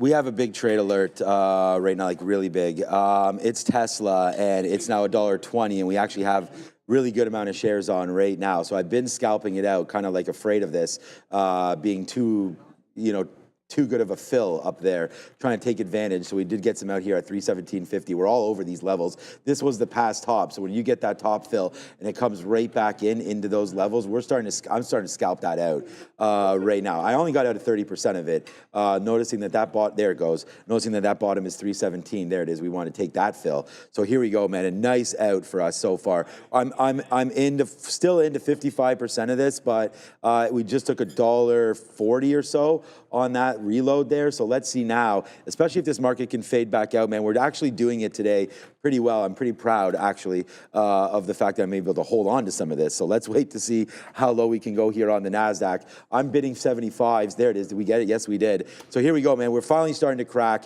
right there again. So boom. So far, so good. We're not going to celebrate too much here because I think there's more downside to come. So good positioning here for me on Tesla. I feel like let's see how low we can get now. I'm bidding 316.16, but that's 316.50 right there. So let me put another order in and around that area, and then we'll let it fly. Hopefully back to the downside if we can break through 317. My out is still 319, so taking some profits here and there is nice, but still a lot of work to be done on this trade. So let's see if we can get lower. And then the TQs, the Nasdaq, this is a good level where we're at now. I'm going to take another piece out here in the low 70s and get something out in the mid 60s as well if we can do that. And then obviously respect down here where view up is 73.40s or so. So, a little bit of an interesting morning, I think, needless to say, here in the Nasdaq and whatnot. I just put a bid out for $5 on Tesla. That's not going to happen. So we're going to wait now to see what happens on the Nasdaq as we're battling that back as well as Tesla. So like I said, man, a little bit of tipsy-turvy action there. Let's get something out again on Tesla. Now let's wait. Hands up in the air and wave them like you just don't care. Down there, 316.75. Both of us short. Well, I'm glad you're into CCL, something a little different. Well, what's crazy is I saw people going on about Palantir. I was like, let me bring it up for myself for a second here. Palantir, still, like all-time highs are now $1.50 away. And what the thing is, it's a defense name. Maybe this was just more simple than we made it out to be. A defense name could go up on relief rally. It can also go up for the fundamental reasons as well. But just watch out. $1.50, 139 change is going to be that all-time high here on Palantir. It hasn't put in a single red candle. Back into CCL, Intel for the first time actually is that it's trying to fill in the gap. Yeah, there goes. This one doesn't make any sense. It's a head and shoulders move as far as I'm concerned, so it's a technical trade on Intel. I haven't really paid too much attention to what the other chips are doing with regard to the Intel trade because I think it can be weak even when they're strong. But look, the market's breaking out the highs. NVIDIA's not breaking out the highs. So I feel pretty solid about this, and I look over at AMD. AMD's not breaking out the highs, so the notion that the chips are going to be strong here doesn't sit. I see Tesla kind of going higher. I see Palantir definitely going higher, and I haven't found where there's something scaring me for a lot of strength. You make a good argument that Google's looking very good, for sure. But hey, one thing I want everyone to know here, and this is all brought to you, this segment and this portion of the show brought to you by Prop XP. Because if you're trying to level up your trading game, Prop XP is offering up to 1 to 200 leverage and a static drawdown. You can scroll the site and pick your challenge at propxp.com. Trade directly from the platform. Sign up, try it for free, and start your trading journey. Enjoy rapid payouts and real human support, not bots. They're rated 4.6 stars on Trustpilot, trusted by traders worldwide. Right now, you can get 50% off with the code TraderTV. The link is in the description. Be the trader, get funded, join Prop XP today. Your challenge, your edge starts here and visiting propxp.com. Shout out to them. And one of the things you have to do when trading is identify relative strength and weakness. We showed you Palantir. That's kind of a rocket ship. Alphabet holding pretty strongly as well. Only 1% down. I think if anything that fills in the entirety of the gap, if I was long, I'd be taking profits. But for now, I'm sticking with the shorts. We're in CCL. I haven't got hit on the bid, and that's because I didn't put one in, which is silly. So I'm going to get a bid at VWAP. We got stopped out the first time at the high, jumped right back in when it wicked it. My stop is at the prior high, like pretty much always, and my bid is going to be at the volume-weighted average price, which we're prone to do around here. So hopefully this starts to work back into the downside. And yeah, it's just these two, CCL and Intel for me. Nothing doing on QBTS. I thought that would be a little more active than it is. So we actually wind up flat on our Tesla trade because it breaks 319 there. And I only wanted to get out at 75% because I still wanted to watch out for 320. So we still have the short. We got back in there at 319, but looks like we might have got ran again at the top. But we're back in it right now. We're flat again on Tesla here. But I just... Looks like it wants 320, right? So let's let our last little bit run until 320, and then if that breaks it, that breaks it. What a strong stock today, Tesla. Wow.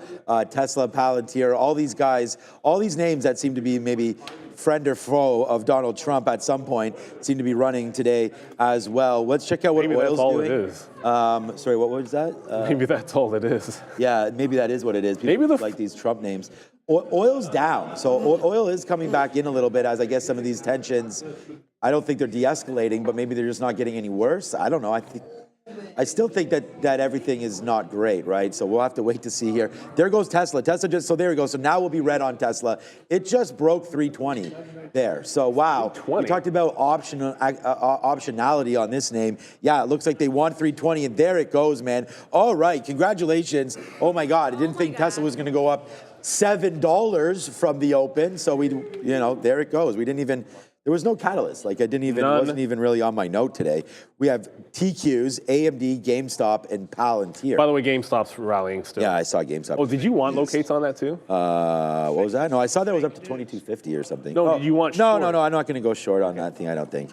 All right. On the page. No, that's all good. The market, thanks for asking. The market here, though, looks like we were wrong about Tesla, but somewhat okay with the market, as the market just hanging out right now. I don't think that's ticking too high, but there's that move up to 21.8. Like, wow. That's funny, because I don't know if the market gets green now, because if we're not moving on that kind of a move.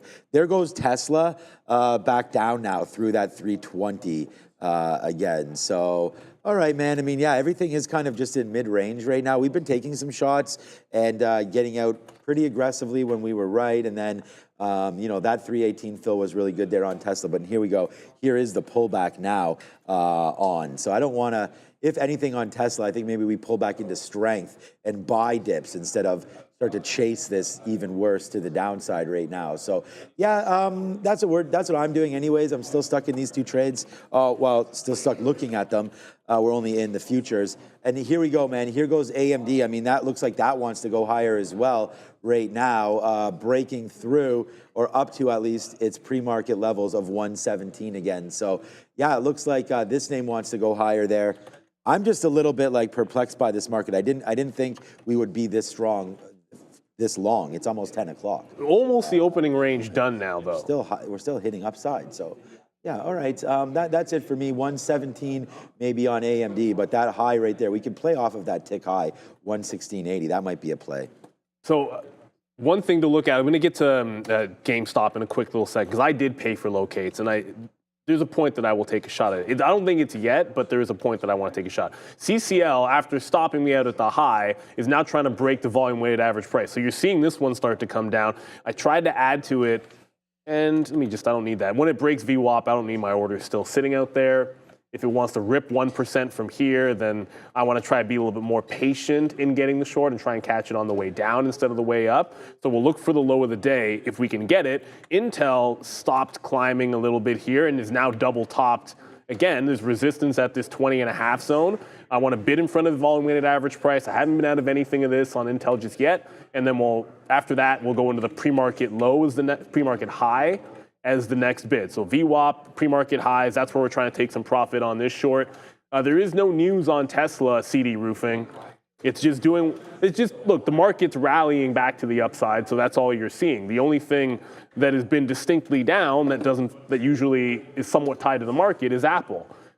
And it's now breaking the 197. If you had taken the 97 long, you could have had 50 cents. Screw you, Tesla. I missed it, but it's already right back there, so it's weak. Let it show that there's actual buyers in here. Apple getting absolutely trounced. I just looked over to see what was going on with Google, and it's managing to hold this little bull flag here. So Google's looking relatively strong. I think GME, in addition to the two things short, is one that I want to play, but I was kind of hoping it would play breaking this level and give you into 24 where it sold off yesterday.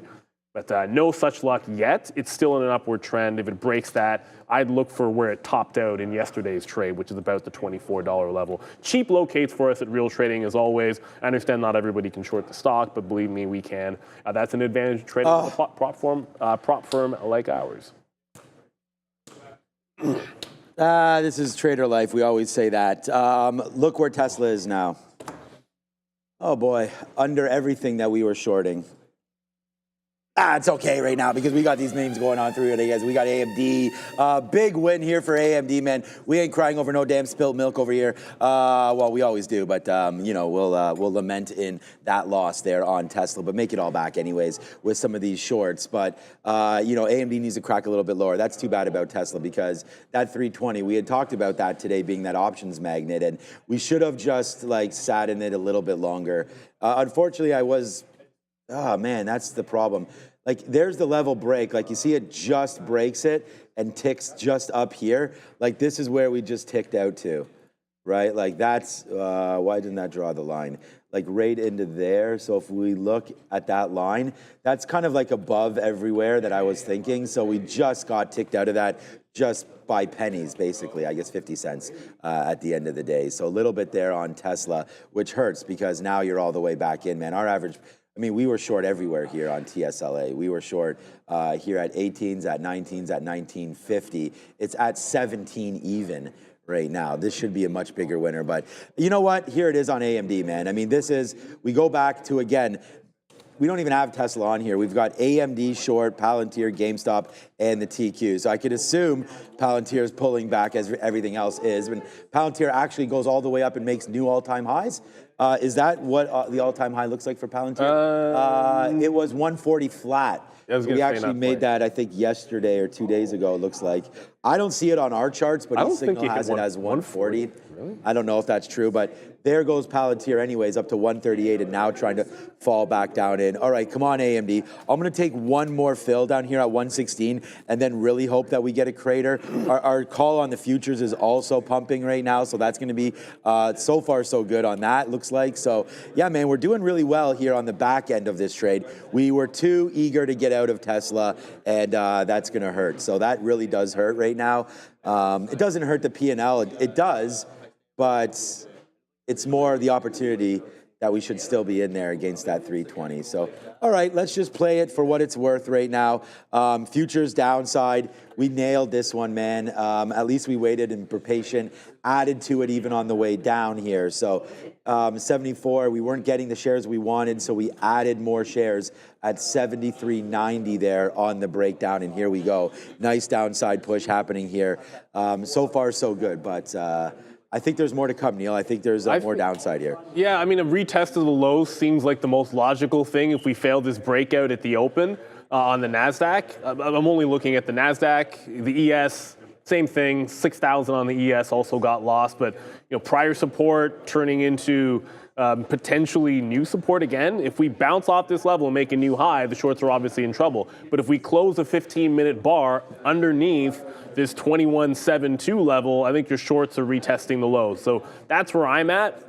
Usually means scalp out back into those highs. So we got the VWAP on Intel, we got the 2035. Now I'm looking for the low of the day. CCL, same story, different entry because I didn't get stopped out the first time. We always talk about this. If you get the front end of the V, Tesla's gonna make me throw up. it's annoying when you get the front end of the V, but sometimes it happens. You can get back in, but I'll be the first to admit I got less shares in after when I was chasing it down than I got in before. So it kind of sucks when that happens. But the low at the open is my out, 22.20 here on CCL. The difference between CCL and Intel and why I have a target is the 200-period moving average is where you bounce on CCL. So I want to be out in front of that on the daily. So I'm going to get that. I have that bid already out there to take that profit. We do have Michigan. We have numbers coming out in less than 1 minute. So it's not just going to be happening now. We have economic data coming in 30 seconds. I want to make sure I have my bids out to take profit. And if we do get a chance to short any kind of a pop, I'm now looking at the volume-weighted average price for CCL instead of that high. Let's go to Adara. Time for happening now and economic data. 20 seconds early here. I want to go over these numbers quickly. Michigan consumer sentiment preliminary for June, 53.6 is the forecast. That would be above the previous print of 52.2. 5-year inflation expectations, 4.1% versus 4.2% expected. 1-year inflation expectation, 6.4% versus 6.6% expected. So we're expecting a higher than previous sentiment number and a lower than previous inflation expectation print. Okay, well above estimates here is this consumer sentiment print, coming through at 60.5 versus the estimate here of 53.5. What 5-year inflation expectation, 4.1%. And we got this 1-year inflation expectation here, 5.1%, well below estimates of 6.6%. So these numbers probably pretty well received here, higher than expected consumer sentiment and lower than expected inflation expectations. Market not reacting too much to this here. Here's the Nasdaq, a little bit of a pop, but overall slightly lower high. CCL here on watch, a lot of these travel names and oil names on watch as we do have ongoing escalating tensions in the Middle East. Of course, when oil gets more expensive, as we've seen, then these travel names, which rely on oil, are going to drop a little bit as well. Here is Adobe, one of our 2 earnings plays today. The other one is RH. Adobe beating estimates, beating sales, does warn of a little bit of headwinds going forward, but they do also have strong guidance for the coming quarter and year. Back to you. Like, of course, the number can't come out like weaker, give me a break. But we shorted it anyways. We re-shorted more when that number popped up. And I didn't have any orders pending because I didn't think that was happening. So I just reacted, man. This is the thing, that, humans, again, algos are king. It seems like it can act a lot faster than we can.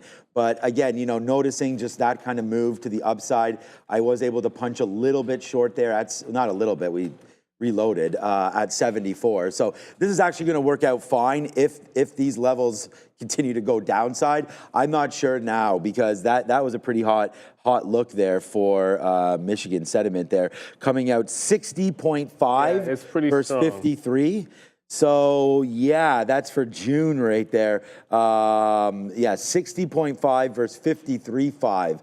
So hopefully the market will react negatively to it, but it really acted positively when it first got released there. So again, I'm just not sure the Nasdaq should care that much about that number right now with the overhang in the global situation that we have. So that's what I'm going to start to play with that sort of talk and be happy with it. And let's just wait to see if we can get some more out on the downside now with the Qs. So that's what I'm waiting for now. We just re-shorted the TQQs there and pretty happy to do that at those highs. So here we go. We're actually up now more than we were before that number. So I guess I shouldn't be that sour with it, but we're going to get some more out here on AMD and the likes as that's trying to come back in as well for us. But I'm bidding 116.20s. It doesn't look like it wants to break. We do have a good fill there recently at 20. Let's see if we can get it again. The futures has been the more success story rather than AMD for me today.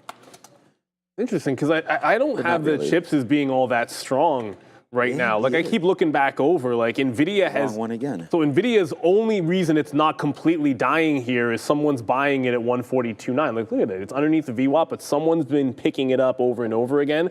That's leading me to believe, hey, if we break out from there, it's giving you a hint. So it's kind of leading me to believe that I should be jumping out of this consolidation here. Like, Intel, it popped into VWAP and then came right back. It got bought up at the same level at that 32 zone. I can work back in off of VWAP if it's going to do that. So I might just take the profit down in here. And a similar thing with CCL, where there was a crazy wick, obviously on the number just now, and then they bought it right back up at the bottom. I'm like, why am I sitting 10 cents lower on this? I should just take it out here, reassess. I don't think the move in the market has not been what I was expecting. It's been holding the bull flag to the upside, so should take the wins on the shorts and then try to reassess. So that's all. If they bought it at 222.5 and I'm sitting there waiting at 222.20, I'll just move it up 8 cents and I'll get out of the trade. Maybe we'll do the same thing over there in Intel, though when I went to do the same thing in Intel, it just bid right back up into the volume weighted average price to get out of all of it. So clearly, you're finding some support. I just saw it pretty distinctly in NVIDIA. I just saw it in the market at 21.7. If we break that level, we can work into some other shorts at better prices. Oh, GameStop, before I forget. GameStop has a very dirty trend to the upside, at least right now. I do want this one short, but if it can't break these highs, I might jump into it off of the 23. I just feel as if the way it sold off yesterday, I know it's going to be an SSR name, the way it sold off yesterday, if it breaks any trends down, sorry, any uptrends, I want to be playing this one to the south side. It's getting pretty close. All right, we shorted a little bit more there on AMD at 116.50. I'm going to try to get something out at the 30s if we can, and then the futures, the TQs, we did not reshort those. We're going to wait to see if we can get some downside plays here. Again, I think the market can fall in pretty decently. A name that I know, Neil, I heard him mention it quickly there, but Boeing, look at this. I mean, this is moving more aggressively today than it was yesterday. And yesterday, we had the unfortunate news there yesterday. Wow. But I don't know if they're discovering something now, or there's some rumors about the situation. My cousin was. Yeah, go ahead. Yeah. So my cousin's a pilot, and he does like training and all this stuff. And he basically all the things that you're hearing people speculate when they see that video, he said the same thing. The first thing that stands out is it made no sense that the flaps were in the wrong position and that the gear was down. And he goes, nobody knows what that means immediately, right. But basically everybody is guessing, and the first thing that anyone's thinking about is what is the cause for them to basically just have the plane in a configuration that makes no sense during their climb. It basically would mean that for some reason the plane wasn't climbing, and it's a complete guess. But I don't know. He said it could be mechanical. That being said, the market is clearly not liking it whatsoever, because any bad news for Boeing is not going to be good. But I mean, the plane was not. It made no sense to a pilot why they would have the plane in that configuration. That's what I can tell you. That's what every pilot is saying here. It doesn't necessarily mean that it wasn't mechanical, but I'm kind of surprised it's fallen the way it is. Let's go to Adara. There's something brand new on Boeing. I did mention this, I believe, a little bit pre-market as well. So Boeing, there are some updates here with India Air as of this morning. Apparently, India is going to be considering whether or not to ground any of these Boeing flights. This came out around 8 a.m. when we got this spike, but other than that, not much of a reaction. Moving a little bit lower here, though, off the open. To be certain, we're down about $5-6 from that opening price. I want to mention as well, we have a bit of some update here, or comments on trade from Keir Starmer of the UK, Prime Minister of the UK. He's saying that there's no obstacles left to finalizing the UK-US trade deal. So it seems like we could have one trade deal finalized or in firmer terms coming up soon here, UK and US. Back to you. All right, yeah, we're just talking about like waiting for that black box. Because you need to hear what they were saying. Yeah, because if you can hear what the pilot's saying, then I mean, he should be saying what's happening.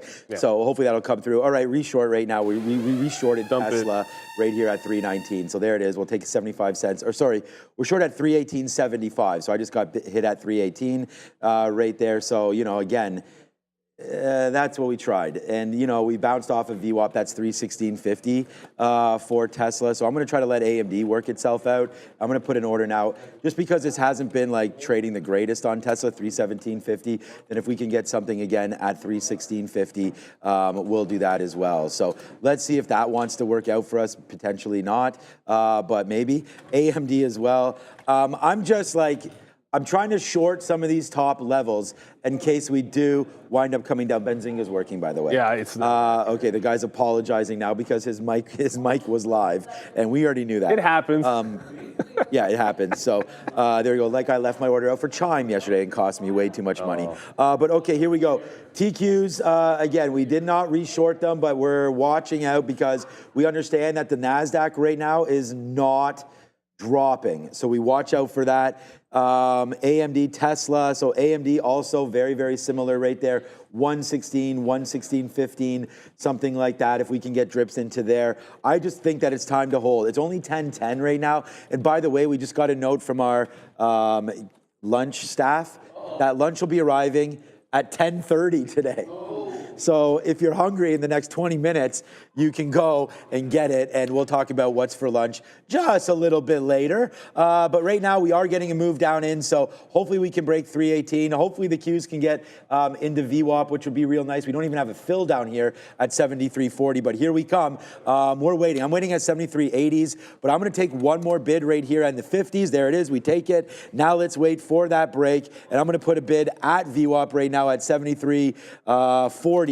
See if we can get that right there. My wife sent me a video. My daughter's playing hot. She got invited again to play. She's playing with a team from New Jersey. Got to get that work. Jersey. Like, she gets invited. I said, so get ready to miss, the accents and all that from Jersey. And apparently my wife said she's already made so many friends. So I don't know, man. It's insane. I'll watch the video, and if it's anything good, I'll share it with you guys. But anyways. So she's playing. Well, okay. She's playing here at Quench. Okay, here with the team from Yeah, there's Jersey. a team. Yeah, because it doesn't. It's just she plays the highest level, so she gets called when they're missing. I wasn't for a second there. I'm like, oh, yeah. You guys could be in Jersey for tournament. No, but that makes way more sense. Oh, I see what this video is. Okay. Is that No. This is Gia's specialty. It's it's not loading in the other tab. Okay, I'll have to download it then open it up. She works like the boards, like you've never even seen. You basically can't get the puck away from her. This is the first time I'm actually watching this. I just play. Here we go. Load. Okay, here. So this is her right there. I can imagine. She's leaning. Yeah. So she's not giving that puck up. She's the one in the black, and there's the whistle. You can't hear the whistle, but deal with it. Yeah. So she's in the offensive zone there. She either gets the puck or that's it. She it's very hard to get her off of her feet. But again, shout out. Okay, here we go, man. We are now Greensville on the day P&L wise for us because now we finally get that move, Neil. There goes Tesla into 317, $1.50 on Tesla, 70 cents on the TQs, 50 cents on AMD. The market is now finally starting to come in. We talked about holding on to the short, so that's what we're doing. It's short right now. Shout out to Jersey. You're in the house. Jersey's in Toronto right now. Represent. So nice move to the downside right now. I hope that I should have told Gia to talk about Gym Tan Laundry right now, but we'll have to wait on that move now. But there goes the TQs. Nice move into 73.15s. Yes, there's 14s. Oh, sorry, we're on the wrong stock. There it is right there. Nice move down on the Nasdaq. Let's wait now. Let's wait. I mean, we're at VWAP. Maybe we break lower, and this is a good one. Yeah, she's a little. So my daughter led her team in goals, assists, and penalty minutes this last year. So yeah, she's kind of like whatever. I don't know. Eric Lindros didn't get too many assists, but I was gonna say, kind of reminds me of like Pavel Bure or something. I was gonna think of goals and penalties. We know we can figure some people out for that, but I can't think of anybody. It's like Gordie Howe, basically. That also sets up. Yeah, Gordie Howe. But not. I mean, she's not. I mean, that's actually that Gordie Howe would, but nobody here would know Gordie Howe. Yes, they do. Okay, fine. Gordie Howe hat trick is a goal assist in a fight. So, anyways, now the more you know here live. If you ever hear somebody say they got the Gordie Howe hat trick. Goal, assist, and a fight. And Gordon Bombay. You should have to win the fight. Got to go in the flying V, the Mighty Ducks. All about the Mighty Ducks. All right, well, hey, man, the more Just we talk, the better this is getting, so let's go, man. Apple's about to break 196, and it's getting very, very nasty to the downside. I got VWAP on Intel, but not on CCL. So we got VWAP on Intel. We'll play the bottom of the channel to reload the short, but CCL didn't give it to me at the volume-weighted average price. So we got out of the short at 22.3 and tried to pick it back up on a spike. It's not doing so, so I want to weasel my way back into that short. Right now, the shorts are definitely working. I never got into GameStop at the high. I did not get into GameStop at the high. Really terrible English there, Neil. But I'm not going to try shorting it at the volume-weighted average price. I'll let it either break down underneath VWAP or retest that top at 23 and see if we can't get into it. But I haven't really looked for any longs just yet. At some point, might look for some dip buys. The long I wanted on a dip buy is possibly coming in on IBIT at 59, and that'd be at the 104,000 level. So if we get down to 104 on Bitcoin, then I start looking over here on IBIT for that dip into 59 and trend reversal. So that's the long I'm waiting for. Let's be patient with it here. Willis Addison, shout out to you. And appreciate the super chat. RBNE, let's go. Oil on fire. I'm loving it. Yeah, look, obviously, I never really love the reasons why oil has moves like this, but hey, good look on the long. I can tell you right now, in its second halt of the day, and the tap is 1544, which is exactly flat. So looks like it'll open up the volatility halt in about 2 minutes or so, but RBNE up 250%. I imagine Indo's probably having a good day. Nope, never mind. Indo's giving it back. Usually this screams well to the upside on oil days, but not today. Trending down is Indo. Is Endo getting smoked or? Well, oh, it's Indo. It's Indo. My bad. I know. I love that joke. I love that gag. It's yeah. All right, so.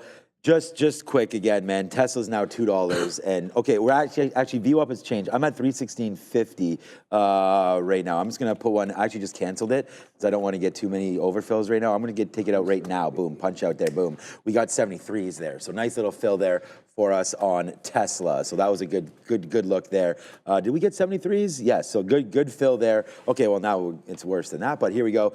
Downside play there at VWAP. Now let's put something at 316 flat, just in case we get. I'm going to go to 316.12. See if we can get that fill here on the downside as the market's trying to bounce back a little bit. Oh, the one stock that I wanted to talk. I mean, I'm in 3 positions here, and there are 3 positions pretty heavy. So I just want to talk about this not breaking 16s. So it did. It went down to 90s. But for a trader, this is holding VWAP right now. We have numerous outs up here. I have the high of the day, roughly, and we're trying to get filled in this area again. If the market wants to lose, fine. But I just, this is what I'm waiting for more outs into here. It's just, if it's not going to play, we are at VWAP, and that has to be an out. We battled with Palantir, I'm still not green on Tesla. I don't know if I mean, we could get green on Tesla for sure. It has to come back into here probably, because again, that was one fill. I was waiting for 319.50s. That's I still, there it is. Let's go. I still do have a offer at 319.50, and we didn't get it. We got that fill there at 875. So we did get that fill. So we'll take $2 there, get out at 316.11 as we said, or 12s, as that's starting to come in. I'm at the highest spot. I'm sure you are too, P&L wise today. I mean, these shorts, if we've been holding them, they've been working, right? So far so good on this. I always feel some kind of way because, if the shorts are going to work, it probably means that we're getting more negative news or a lack of positive news. I'm okay with a lack of positive news. I just don't really want things to get too much worse out there because I do feel for, obviously, the innocent people of Iran and whatnot. I'm not going to go in here because now it's going to get political and people are going to be like, wow. So we're going to wait on that kind of comment, but that's sort of my thing here. I'm cheering for a downside play NVIDIA's for now sure. But yeah, here we go. Finally, yeah, you just mentioned NVIDIA, so you've got Intel on board. We've got AMD. So AMD right here, I should put a bid here. Am I even bidding 88s? I don't have any bids right now. So let's put something out right now. We'll just put a 92 there, and then let's put an 80, low 80s. So low 90s, low 80s. Give me that. Oh no, this is part, okay, good, we got it. I was gonna say, sometimes there's so much liquidity in this. Oh, you can't even see this. There's so much liquidity in the market that I really feel, it's really silly. When I feel like I don't get a level and then I switch gateways and get something that I have to pay for. It's see, there he goes. There's the low 80s, right? I was sitting there on ARCA, I'd still filled it. And so I think you should always choose a gateway if you're at Real Trading or anywhere else.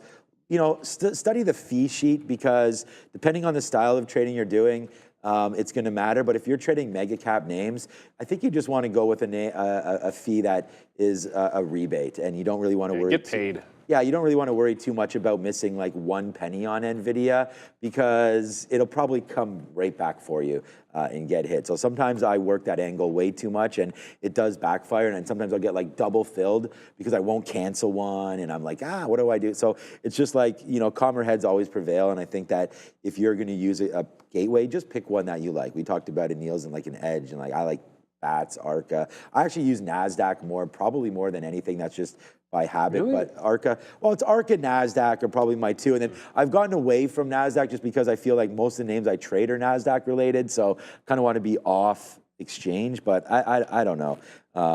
Anyways, that's what I'm saying. It doesn't really matter too much. But we're getting lighter and lighter, man. The TQs is going to be P&L wise. This is the greatest P&L for me today. We're actually up about the same on the TQs that we wound up losing on Tesla, but now we're in the money on this Tesla trade, so that's changing, just that initial trade. So the Tesla and the Nasdaq kind of wash each other there, and then we have AMD and Palantir. So we're up on the day right now, and just holding that maybe the market does eventually break VWAP. I mean, right now the Nasdaq's down 1%. Yeah, that's the next move. Yeah, and at VWAP. So I don't know, man.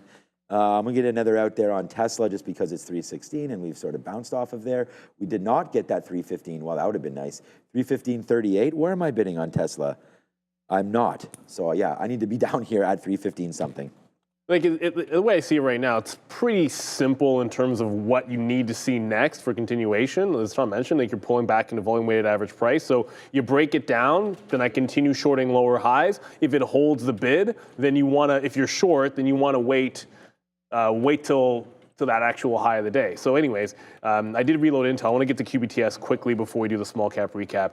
I did reload Intel, but got 41s. Here comes when the top is tighter. I mean, like I'm going to get out if it breaks that mid 40s.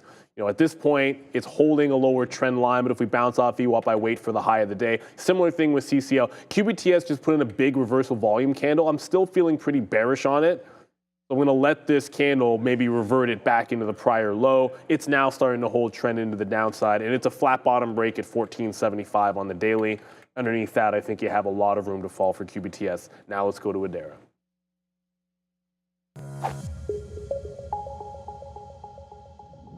Here's the IWM, and I mean, this chart, much like what we're seeing with this market, is really choppy. We gap down, of course, as we digest some news coming from the Middle East. We'll talk about that in a minute because all of these small caps today are actually kind of geopolitically related.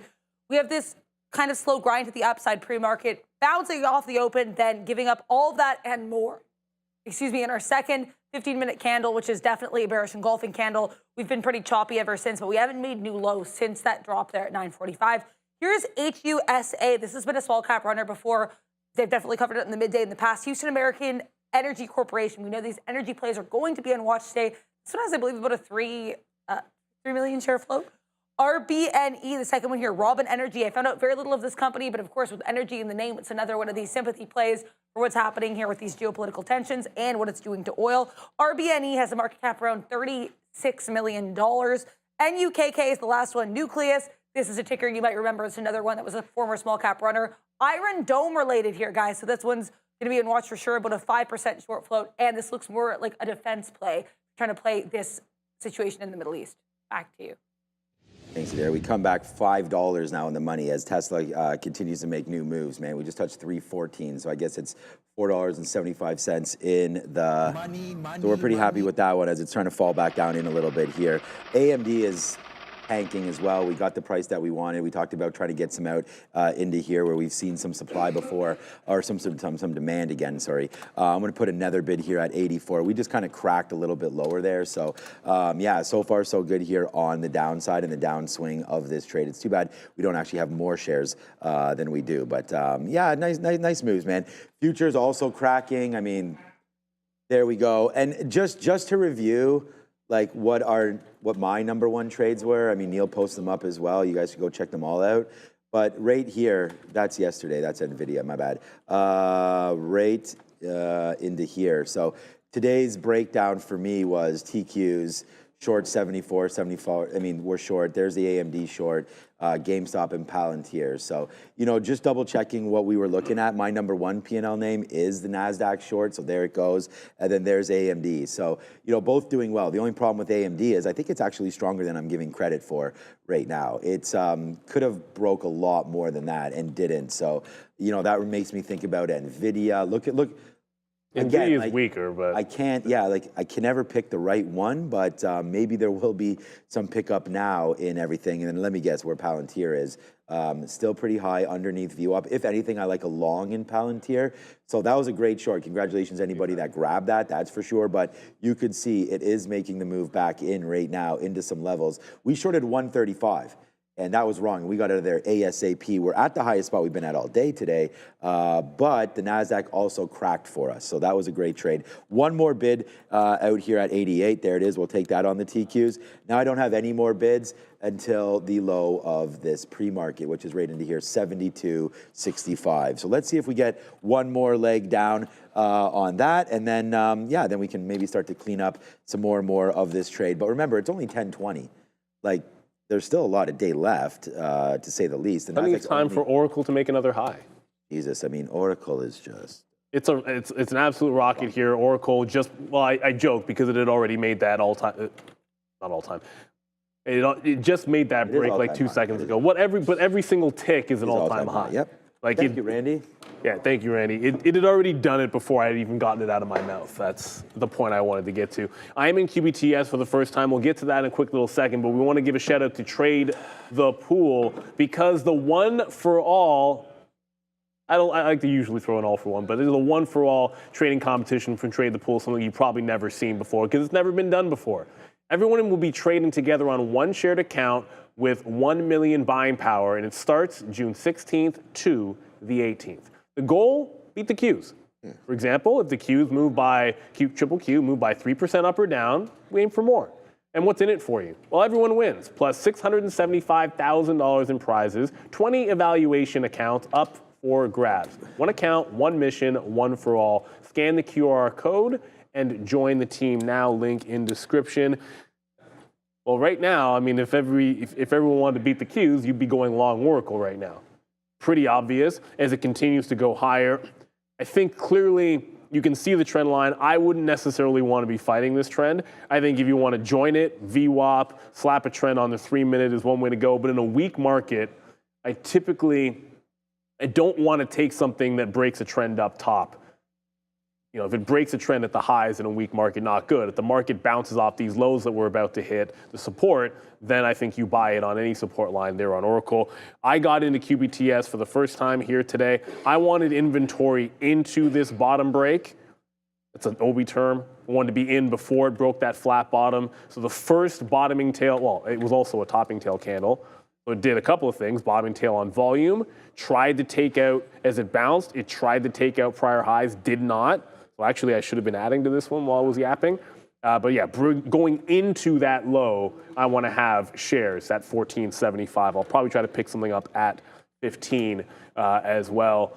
Apparently, Boeing, and as we were saying, like it's all speculation based on the video. I think that could go either way. It'll be interesting to hear developments in the short run. Meanwhile, these investigations take months and years, as we all know. But as you start to hear developments, you might see the stock move up if people start speculating that, hey, they might be able to rule certain things in or out. For now, Boeing's dropping like an absolute rock, down 4%. If you're wondering where it might have stopped, well, if it doesn't stop here, the daily chart doesn't show you much of anything. 195 is yesterday's low. And if it doesn't stop there, I feel as if I'd trade it to the long side if we got underneath 190. Just looking at the daily chart, that seems kind of obvious, but sometimes it's the obvious levels where it bounces. If it can't bounce here, Boeing in some trouble. It's going to be a great long if it turns out that, you know, obviously loss of life either way, which is tragic, but it's going to be a great long if this ended up being not mechanical or something unrelated to them, because the stock had been doing so well. Yeah, if there's any other sort of names you want us to look at, I've been getting out a little bit here on the way back up, but you know, AMD just fell in for us again. So That's good as this move continues to go a little bit lower here. And then we did get something out on the TQs as well, just right here. The market's at the lows, so I'm not going to panic out of any of these trades. We did get some more out of Tesla as it was trying to break above. We got 315.50s. So let's see if we continue the bleed down. I mean, I wish there was more shares for me to do something with here, like more names. Like I'm already short 3 big names: AMD, Tesla. Like those are very aggressive names, and then the Nasdaq. So I'm pretty happy with my positioning. Shout out to Salvador there in the chat. I mean, I like seeing stories like this. The only reason I see it is because you're tagging me, so that's good. But great shorts, thank you. You talked about shorting Palantir and Tesla. So those were some great trades, obviously, getting there from the top. So congratulations. Awesome. Trading there. Okay, here we go. What's up, Skull? RBNE. Okay, let's check out what's going on with RBNE. Again, I'm a little bit like, I really do want to check out more of these plays, and this is what's going to be happening. Oh, halted. Okay, so this is more about like what's going to be happening once we do the main show, the Reno, is all of us going to be trading all together. So, you can find a guy like Joe or Sharif that, maybe might not be as invested. Like I'm invested pretty heavily into these 3 names. So it is hard to look at other names and start to trade them. So that was the whole thought about getting all of us together. But there's RBNE, Robin Energy right now. Not sure what the catalyst is for this one, but was a $2.50 name, now halted upside. Looks like the tap is $16.98. So, wow. Okay, Neil, we are now going. This is the dream short that we sort of were hoping for today. We've got it, man, and it is bussing right now. So nice move to the downside. There goes the Nasdaq. There goes AMD. AMD is now a club member, as well as, look, the Nasdaq's been a club member for a minute, but there it goes, man. AMD now joins the dollar club as that is tanking right now with the market. The market giving it all up. The short was easy day today, man. It just, you had to wait for it. And it's just too bad that we got involved with Palantir early. We actually didn't wind up losing anything on this considering, well, we did, but considering what we have now, I'm okay getting into that one early. I'm just more a little sour that we got stopped out of this Tesla trade before this happened, but found our way back in. There's always a way back in. It's just a matter of what price and how much do you like it. But right there, man, big high of the day for me right now. Obviously, as we continue to go lower, I know you don't have the same kind of names. Neil can't be $7 in the money, but we're $7 in the money right now. But the quantum names are hot. We'll watch out for those. And then we've also got Intel over there on that side. They're not hot right now because they're all at lows. Look at, yeah. I just mean they're in play. It's a hot sector, yeah, for sure. Quantum, uranium. Chip names always seem to be there. Tesla seems to be hot no matter what's going on as well. But here we go. I know we're supposed to go to Darren in a quick little second. Yeah, I'm going to get us some more Tesla. Yep. Apple's got a bottoming pattern. It's really obvious here at 196. Looks like it's found a little bit of a bid. Look, I'm still in the 2 same shorts. So the only other name I'm looking at is GameStop. And I've had Apple on the mind here. I think it's trying to make a bit of a bounce. If it retests at 196, as it's about to go, I was about to say I'm going to take a shot at this off the low of the day because it's like 10 cents worth of risk. And I think that's worth it with VWAP like $2 away here on Apple. But let's go over to Adara as Apple tries to catch a bit of a bid for the first time, it looks like. Before we talk about Bitcoin, I want to talk about a catalyst in the crypto space. You guys might have noticed a lot of these small cappers lately are running after announcing they're going to be adopting these crypto treasury strategies. One of the latest ones was SharpLink Gaming, or SPET. You may have heard it referred to as SBET. Well, now SBET here actually announcing as of this morning, they've acquired 176,271 Ethereum for $463 million. That makes SPET the largest publicly traded Ethereum holder. So keep an eye here on this one. Interesting catalyst, though, of course, the stock not doing too much. Let's take a look here as well at Bitcoin. Come on, charts, let's go. So BTC here, there we go. This one, to be fair, is still above that 100,000 level of recent support, but definitely making a lower high. We really looked like we were poised to break out of that 110,000 resistance area. Going back to Wednesday, we were unable to do so. Now, of course, with geopolitical tensions and people turning to these more traditional, risk-off assets like gold or the dollar, at least how they're viewed, we have Bitcoin with its 3rd straight day to the downside. Let's see if it makes a higher low and bounces off that 100,000 level. Right now, just above 104,000. We have Bitcoin, Ethereum, both down in the day. Ethereum a lot more so, down about 9%. And trying to hold on to 2,500. XRP to the downside, BNB to the downside, Solana down 10%, Doge down 8%, Cardano 8%.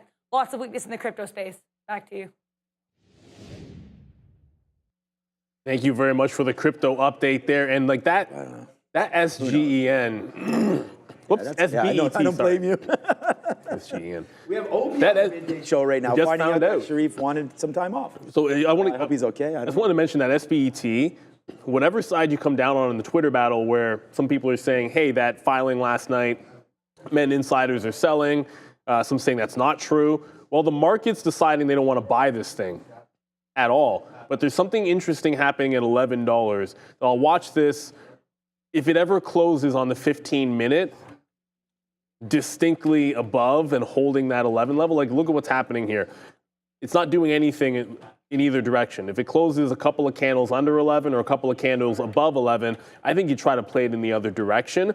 There's clearly like wicks and gravity to this level. If it breaks away from it, this could squeeze or it could fall like a rock. Got a quick little scalp trade on Apple there. As it did bounce, I'm not that bullish on Apple, but someone's buying it right at 196. So a scalp of 196 into the local high at 196.5 makes sense to me as it's trying to consolidate here off of the bottom. Still in QBTS and Intel, but just saw that buyer there at 196 and took one little crack at it. Death God, you're asking should you buy SBET?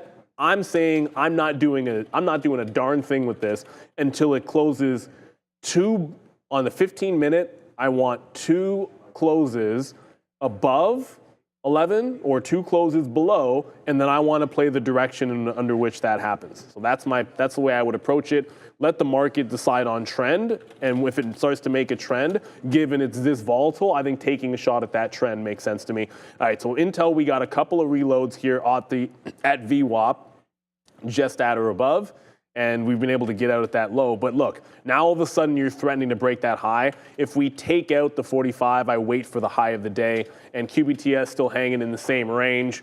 The other name I wanted to go over was GameStop, GME. It's trying to break back higher. Either we get the high for a short trade, or we just continue this trend down, and I want it breaking down under VWAP. I don't want to just short it when it gets under VWAP. I want it to break down under VWAP. That's now set for 2035. I paid for locates on GME. Just want to take one quick shot at it if it gets there. So yeah, 1035 in here. There's probably some names that we have not been covering. I know Boeing is certainly one of them. I don't really have a trade plan for Boeing unless it completely falls apart and gets down underneath $190. That certainly would get me involved in the trade. And speaking of things breaking down, one outside shot that we thought we had would be if Adobe got down to 380. It's getting pretty close. Adobe's now down 6.5% at 386. So 380 would also put it, no, not SSR, so it wouldn't be 10% down quite. But 380 on the daily is a pretty good support level for Adobe. So I'd take a shot there if we get down. As Adobe, doesn't matter if people say it had good earnings, they're still selling it off. Yeah, I mean, early move down 3%, sort of off the open there, yeah, nice move there. I'm not going to cover it, you just did. So yeah, we are covering some more. When you come into the low of the day there, look, I mean, we want to hold on to things as much as we can, obviously, but as you notice, it's 10:35 now. The market's been now open an hour. We did have some early sort of push, then the fade, and again, not really like, you know, any crazy amounts of news or anything like that hitting the wire as we speak. So I think we're just going to have to, if you do want, remember, it's Friday the 13th with expiration on options. So did you just jinx us by saying that out loud? I'm just I mean, yeah, no, it was more like that. It was Friday, and I actually just noticed that it was the 13th as well. But traders, listen up, man. You can scan that QR code right there, right now on your screen and grab 1 month free with eSignal and Trader TV Live. We are waiving those fees. You can analyze, strategize, and capitalize. Joe just found out the options chain or whatever it was there on eSignal the other day, yesterday, wasn't it? When you were... Chart, yeah, the chart there. Okay, well, we'll get back to that. But lightning fast insights, game-chasing charts, perfect back testing, you know, be able to look at oil markets, NYMEX, it's all an entitlement-based thing. So if you did want to look at some of those markets that are overseas, we're talking about Blue Ocean, Moon, ATS, and things like that, eSignal is your place to go and inquire, of course, brought to you by ICE. Intercontinental Exchange right there, owners of Nasdaq, and I think over 40 different exchanges worldwide. So definitely right there, the place to be, the scanners, the customizability, it's eSignal, it's all in one place. So yeah, big shout out to those guys as well. But yeah, man, so far so good. And we're just willing to go here on this market. It looks like it wants to get back up to the upside. That RB, so we're, like, I still have about a third of most of these positions. I still have a third of Tesla. I have way less than that on the Qs. I'll say I have about 10% left on the Qs. And for AMD, I have about 25 to 30% left on AMD. But that RBNE, again, $17 came in right there. All right, 18, 19. So they halt, they go up to $19. Now we're just kind of hovering around RBNE. Just real quickly, let's go over to details here. Check out RBNE and just see exactly, this is Robin Energy, and the short float is only 3%, but the float itself is 1.09 million. So very, very low float on that one, which would be, I guess, indicative of what's happening. You're not going to get 500% moves on stock that is heavily owned. Okay, so that's RBNE. The other name I wanted to look at, I want to look at Voyager because, again, we do have, all right, so that did not, well, it did break that 51 level that we were looking at. It broke it early and was a great trade up to 52.50, but right now not doing too much. Circle as a recent IPO. All right, we're still waiting for that $100 to break. Obi was looking at that yesterday. Obi's on the midday show now. Sharif is taking the afternoon off. All is well, I asked him, so that's good. CRWV there as well. CoreWeave in and around 150 again. So that would be a top to look at. CoreWeave not really doing too much. So CoreWeave and Circle and Voyager all not doing anything. AIRO, I think this is the new one, right? So we have a tap now of $20 on this new name. This is supposed to come to market today as well. We had CHYM yesterday. We'll sort it by time here, and there's AIRO. No, look at the interest. 77,000 shares. Yeah, that's a problem. We had 5 million on Circle. We had 3 or 4 million, the last two with CHYM, and Voyager. So I would say that's a pretty hard pass right there as far as size is concerned. CH. Yeah, it might be a trap. You know what? I don't have a key. Probably going to be the best one. No, but I don't have a key that works. I don't have a key that's like don't take it or throw it out. Like I'm just not going to touch that. Whether it's, and we've said this before, sometimes those really small ones are the best trades, but it's not about whether that works. It's like if it doesn't work and there's that little liquidity, what's going to happen to you? To me, that's the concern, because I'm not trying to throw away everything that got made on like a CoreWeave or one of the good ones because there's no liquidity in an IPO that you decide to take the opening print on. And that's always got to be concerned. If there's not enough liquidity, day traders don't like it. I don't care who the day trader is, liquidity matters. I believe we're going to go to Adara, but just, yeah, okay, oh, perfect. Thank you, Adara. She's going to talk about what I was going to mention, so. It's really not just Visa. The entire finance sector is getting hit here, as you guys can see. Visa down, JPM down, MasterCard down, Amex down.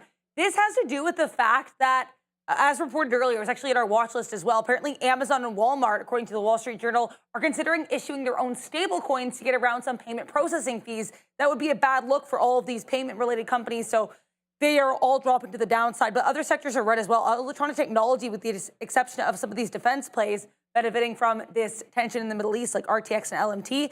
Everything else in this sector, bright red. Retail trade, pretty weak. Producer manufacturing, red across the board. Consumer services, McDonald's actually strong, but anything in that travel space to the downside as we get higher oil prices. Speaking of oil, energy, minerals, pretty strong here. Health technology continuing its recent relative strength. And let's talk about tech services. Oracle, Palantir, both to the downside, to the upside. Palantir is considered a defense play because they have a lot of military contracts, so they could also be benefiting from this news with Israel and Iran. And Oracle, day two earnings, massive push to the upside yesterday. Today up another 5%. Adobe down on earnings. ServiceNow, a little red here. Google to the downside as well. So lots of weakness here in tech services, though we do have two really strong names. Back to you. Thank you, Dara. The tank in Visa is what I was going to address anyways. And thank you, Dara, for getting. Yeah, that's not a good look. No. It's not a good look for those payment processors, like, because those are literally the two biggest boys out there, and if they're ever looking to cut you out, that's a lot of coin. CCL, I haven't gotten back into this because it hasn't played back into the volume weighted average price, but it looks like it's about to with this latest market push up. So I think where you'd be wrong, or I think I'm wrong, is at about 2260. So I'm going to be patient getting back into this. Pretty much nothing has changed on QBTS. Someone's like, oh, it's bouncing. Yeah, I get it. I'm in here when it broke down underneath 15. And my stop was into this prior support area anyway. So there hasn't been a reason to move my stop or any take profits. I'm not averaging into this. The play is on the higher time frame here. And if it reverses on the 15, breaking out this channel, I'm not going long, but I'll just be out of the trade. First bid's at the support on the daily and then hold it underneath the bottom. So that's the plan of action on CCL. Just mentioning what we'll do on QBTS as well. Los Pollos Hermanos. Yeah. Hopefully I did some justice to that. GME is now back at the high. I don't want to just sit in front of a moving freight train, though. This is much more trendy going into that top. So into this high, I'm just going to look for a trend break. So into the high of the day, I'm going to look for it to confirm the break of the trend. And if it does so without breaking the high of the day, then I'm going short. If it breaks the high of the day, then I go back to what I said earlier, which was let it play back into where the resistance was yesterday, which was above 24 even. So if it breaks this upward trend at the high, I'll jump into a quick scalp short into VWAP. If it breaks out the top, I wait for 24 for GameStop, up 3.5% here on GME. What's up? No, I just, Tyler Verse, just put this in the chat. You could act as his heir? Who's heir if I put the glasses on? Whose heir would I be if I put the glasses on? I don't know, I didn't see anything there. We reshorted, there you go. Who's heir, though? I don't know. I don't know, we'll find You gotta out. let me know, man. Right now, but here goes AMD. So we did reshort it. It does come up to our 200 period moving average. I'm no longer going to be using too high of a bid here on that play. I'm actually going to be using 116.70s, like right there, right where the high of the day was. I was going to give it to 117, but you know, the market's obviously pretty strong right now. So sitting here into a trade like this may not be the right decision, but there is a seller with us. Now it's gone. I'm not going to ever use too much size as an indicator, but yesterday, you weren't here, Neil, but there was about 3 to 4 million shares or so visible on 145. On NVIDIA? Yeah, on NVIDIA. So yesterday's top there, we saw it get pulled there in the after hours, but there it was, 145. I noticed it up there. We shorted it quite a handsome amount up there and brought it back in, only for it to eventually run the top again. We never got stopped out, of course, because it didn't break, but you know, we had to get out in the 80s and 90s because it didn't give it to us. Then in the after hours, we do drip down a little bit. And then now today, of course, the reaction that we had with Iran and Israel, creating the whole market to the downside. And NVIDIA only down 2%. So that's another name. But we were reloaded there on AMD, and we've been taking some out on this reload. We just got a couple fills down here in the teens. But since then, man, we're short right here, right now on AMD. As the market's getting a little juicier now, back up to the upside. So, yeah, just be alerted that the market may battle back. We did have an opportunity to get long down there at the bottom, and we didn't do that, but what we did was cover. We got a lot of good covers down there as well. Just in case we're not going to make that move higher now, or lower, sorry, let's just cover a little bit. VWAP is there, so we'll take that on the TQs. I mean, it's still a 50-cent winner, so yeah, man, we'll go awesome on that. But we're waiting for more awesomeness and more downside pushes. Tesla, same kind of ways. We were pretty happy getting some out at 316 in the first place. So let's get out another piece at 316. But let's take some out at 317 right now and then put another bid down near 316 and just say, you know what, hey, man, if the market wants to rally, at least we don't have a big piece left. We're still green on the day. And we did real good, man. Holding holding those shorts and taking them out. So you got to reward yourself a little bit when this kind of stuff happens. But right now, the Nasdaq, sorry, not the Nasdaq, AMD, starting to go back up, man. We just ran through almost up to 50. I'm going to add a little bit more to this position at 50, then stop out if we break 70s. But we do have a decent size back on again. So we have to wait, and hopefully this will work out for us. But yeah, so far so good on the reload. AMD just giving me a little bit of worries because it's kind of not coming back in, is it? It's making moves higher here. So AMD, worry spot for me. I know you're still in Intel. Oh, now you've got GameStop. Well, I didn't reload Intel just there as I got into GameStop, but it's worth noting NVIDIA. Did you go over NVIDIA? Because NVIDIA... No, I'm just looking at AMD. Technically speaking, maybe we should reload Intel because NVIDIA just goes right into the opening range bottom, so bounces. There's your open, not opening range, the open low, and turns right around. So that seems like this is a reload. I wasn't on the offer till above VWAP on Intel. I should have just taken it at VWAP. But yeah, you're rejecting pretty much where you'd expect it to turn, support turning into resistance, vice versa, all that good stuff. GameStop just pulled in. It got to 23. It broke by like 2 or 3 cents and then slammed back underneath when it broke the prior candle, which is, well, when it broke the candle low, on the failed 23 level, I jumped into the short. I'll play it back into VWAP and then see where it can go from there. But that might have been an opportunity missed on NVIDIA while I'm sitting there. Like, Intel doesn't move as much as NVIDIA. Like, the last couple of days, it's been much more violent than today. It's been a nice trend down, but as you can see, it's not really flying to the downside like I'd want to see. So QBTS hasn't really done much of anything, which is a good sign because that also means it's not bouncing off the lows. But Jimmy's the only new position for me. First bid is at the 22, in front of 22.75, and then the volume weighted average price we're going to go for. Tom H is yelling about INDO. Hopefully it's going for everybody. I know it's one of those squeeze names that everyone likes to play when oil is going to the upside, up 50%. It is trending higher for sure. I don't love the liquidity I see on this. I feel like everyone was saying, and might be correct, oh, no, HUSA's about the same. Yeah, the liquidity is about the same on these. Actually, INDO now trending better than HUSA. What is it, like shifting from one name to another? HUSA. Like, you'd think they would at least run a little bit together. But yeah, for now, this one's looking a little bit good. But GameStop, which sometimes I like to call Jimmy because I don't know why. Other people have said it. I just gravitate toward it as well. First out there at 22.75. Next at VWAP, and then I'm going to go for the hold. So this wasn't the level that was perfect, but it did give you a trend break into the prior high, which is always a trade back into VWAP for me. All right. Yeah, look, we're taking a little bit of advantage, at least, of this move down. We are bidding. Oh, what? I thought I was bidding Tesla 3. Did I get the 316? No, okay. I meant to get some here. All right, so let's do that down here right now.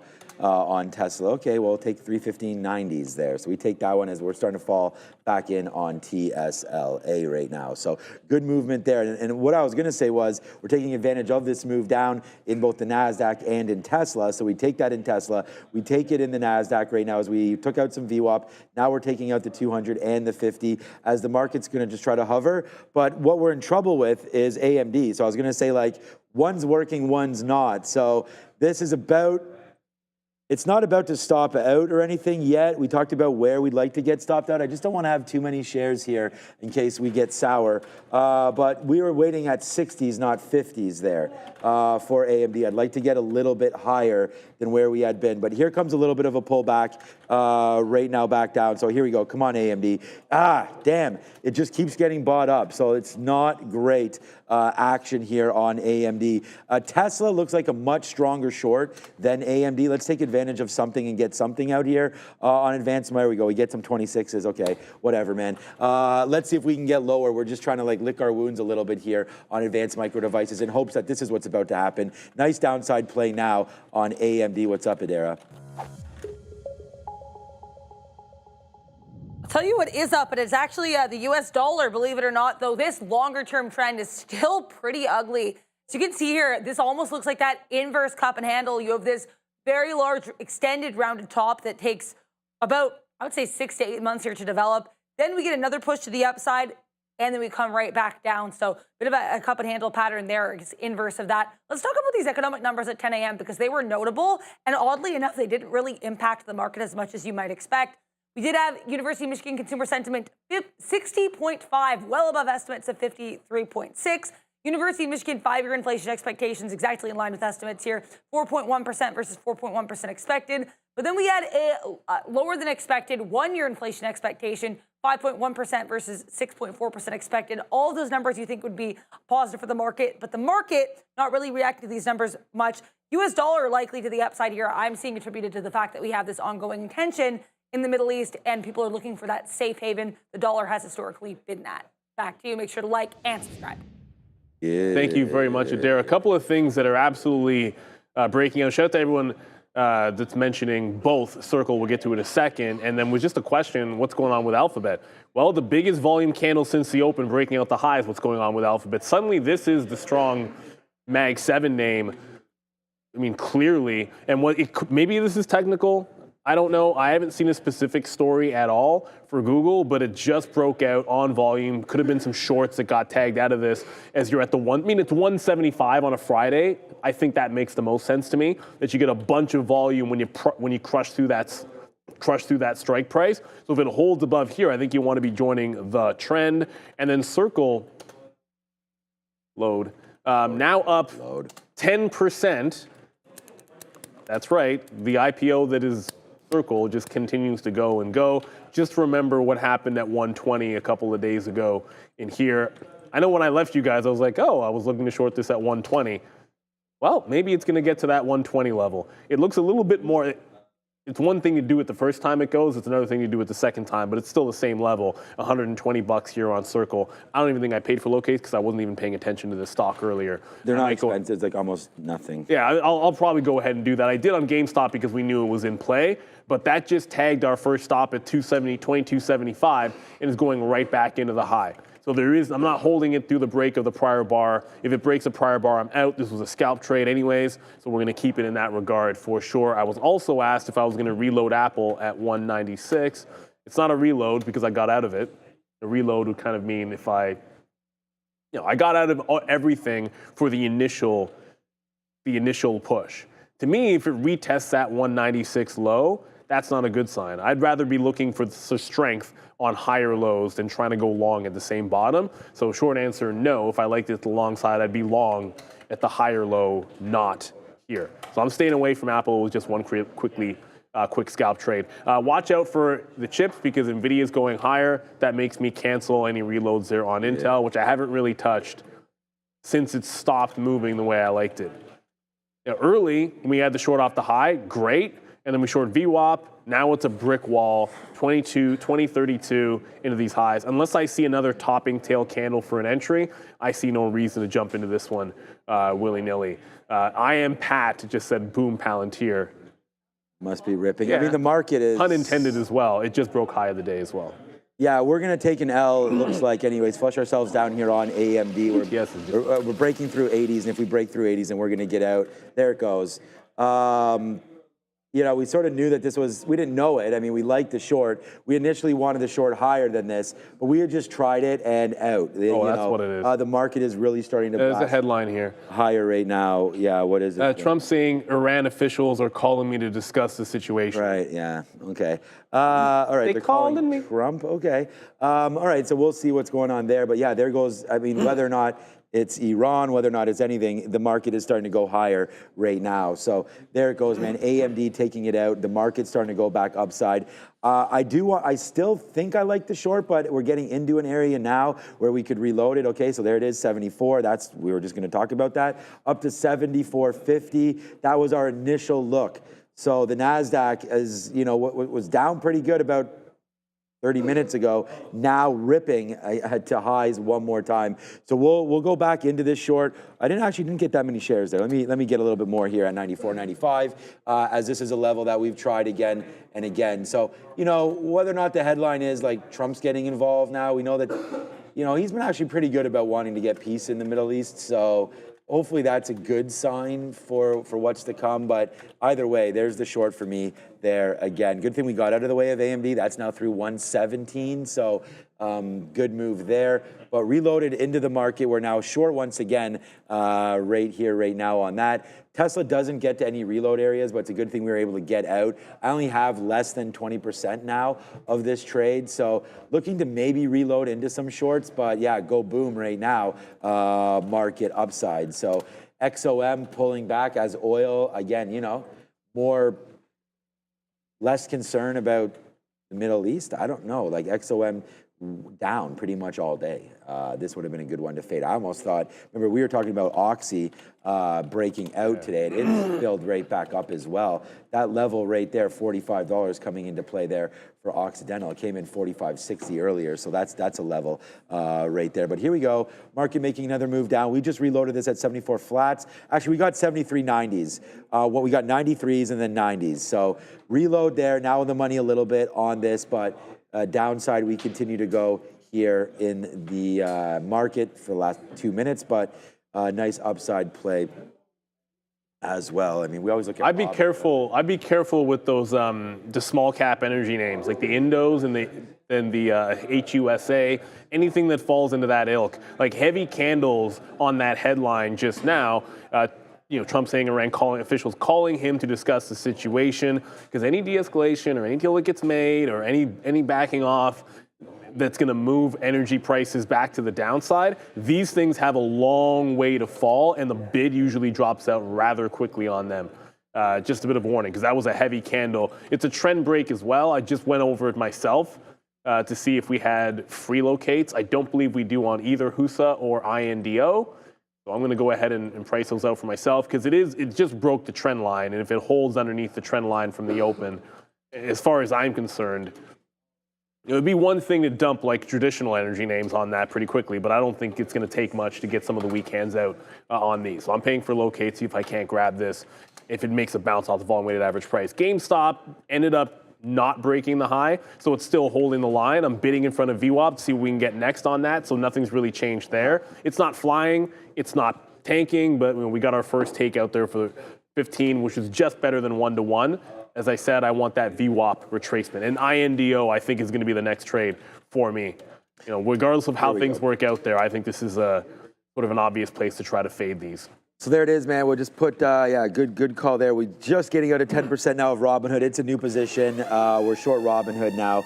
I took it at 73.15 there. We just covered at 73 flats. We actually got 72.90 as well. So, and then the Qs, that's falling. So again, a couple good reloads there as the bears still appear to be here.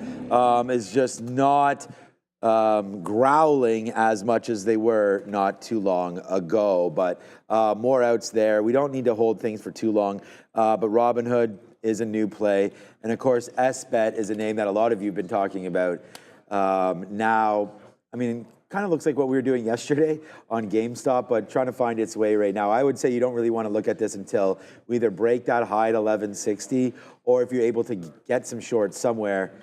Actually, I don't really think the short looks that great unless you sort of play now and then use even like $11. It's like how far can, whoa, oh, give me a break. As your what? Right now. Yeah, Indo just followed. Oh, give me a break. Fell in. Hope you covered some TQQs. Yeah, what's up, Jay Lee? Yeah, man, we did. We had some good outs down here for sure. Like we came into 72.80, which is that low right there. And we, you know, I always talk about trying to get some out where we see support and resistance, right? And so right there's the 50 period. I wasn't sure like if we were going to break this area. So when we did, we just started to get some out. Then we let this thing fall into VWAP. Then we let it fall into the 200, getting more and more out around 73. And then once we broke that, we went down to the next area, which was right here, 72 and change. Now we drop back in again into the same area. So it's kind of like rinse and repeat. My next bid on the TQs, I do have a 73.60, and then I have 73.30s. So back into this area again, and then lower and lower if, again, the market wants to give it to us. I think a good out instead of being too greedy, the 72.80 or this between this area right here, I think is a decent spot, like right into here, where you're just kind of like the bears and the bulls need to make a decision. You know, are we going to defend this area or what? So I think that's a good spot. I mean, we're way away from that right now. So let's not get too carried away. Robinhood, the play here, just to discuss it. There's VWAP. It came back up to VWAP again. You're still down 1%. You know, again, if the market does crank lower, we are aware that Robinhood will act like that. So I think there's a good possibility that we at least get here to 72.50 if the market goes, let alone 72.75. I think that's short risk, right? If we break 73.50, we can get out of this one. So that's sort of my plan of action. Oh my God, I didn't even realize the time. Quickly, and then we got to go because I got to get out of here. Oh, just right before you do just for lunch. Yeah, go ahead. Arrow opened up that IPO, Oh, and already? of course, because we didn't take it, that's how it works. Halted to the upside instantaneously. So 42% up, but that's going to be from the issue price. It opened at $12.90, and then promptly halting up at $14.19, indicating an open $1 higher. Huh? So it's indicating a 15.50 is the indicated open on AIRO. We were like, we're not taking that. I know, it's like, sorry everybody. I know we said we all said we're not taking this one, and it's like, what are you gonna do? That's congratulations to anyone that happened to have this one. Yeah, I mean, we should have it, but we don't. Again, what is surprise on that one? Okay. I didn't think it was gonna open. Yeah, what's for lunch? Just real quickly, because I gotta get out of here. Lemon herbed tilapia, vegetable pilaf, and Neil's favorite, broccoli, along with Chef's Choice salad. So well, you just back, ruined Neil. it with the broccoli. Yeah, I know. Yeah, so welcome back. Glad to have Neil back in the building here today.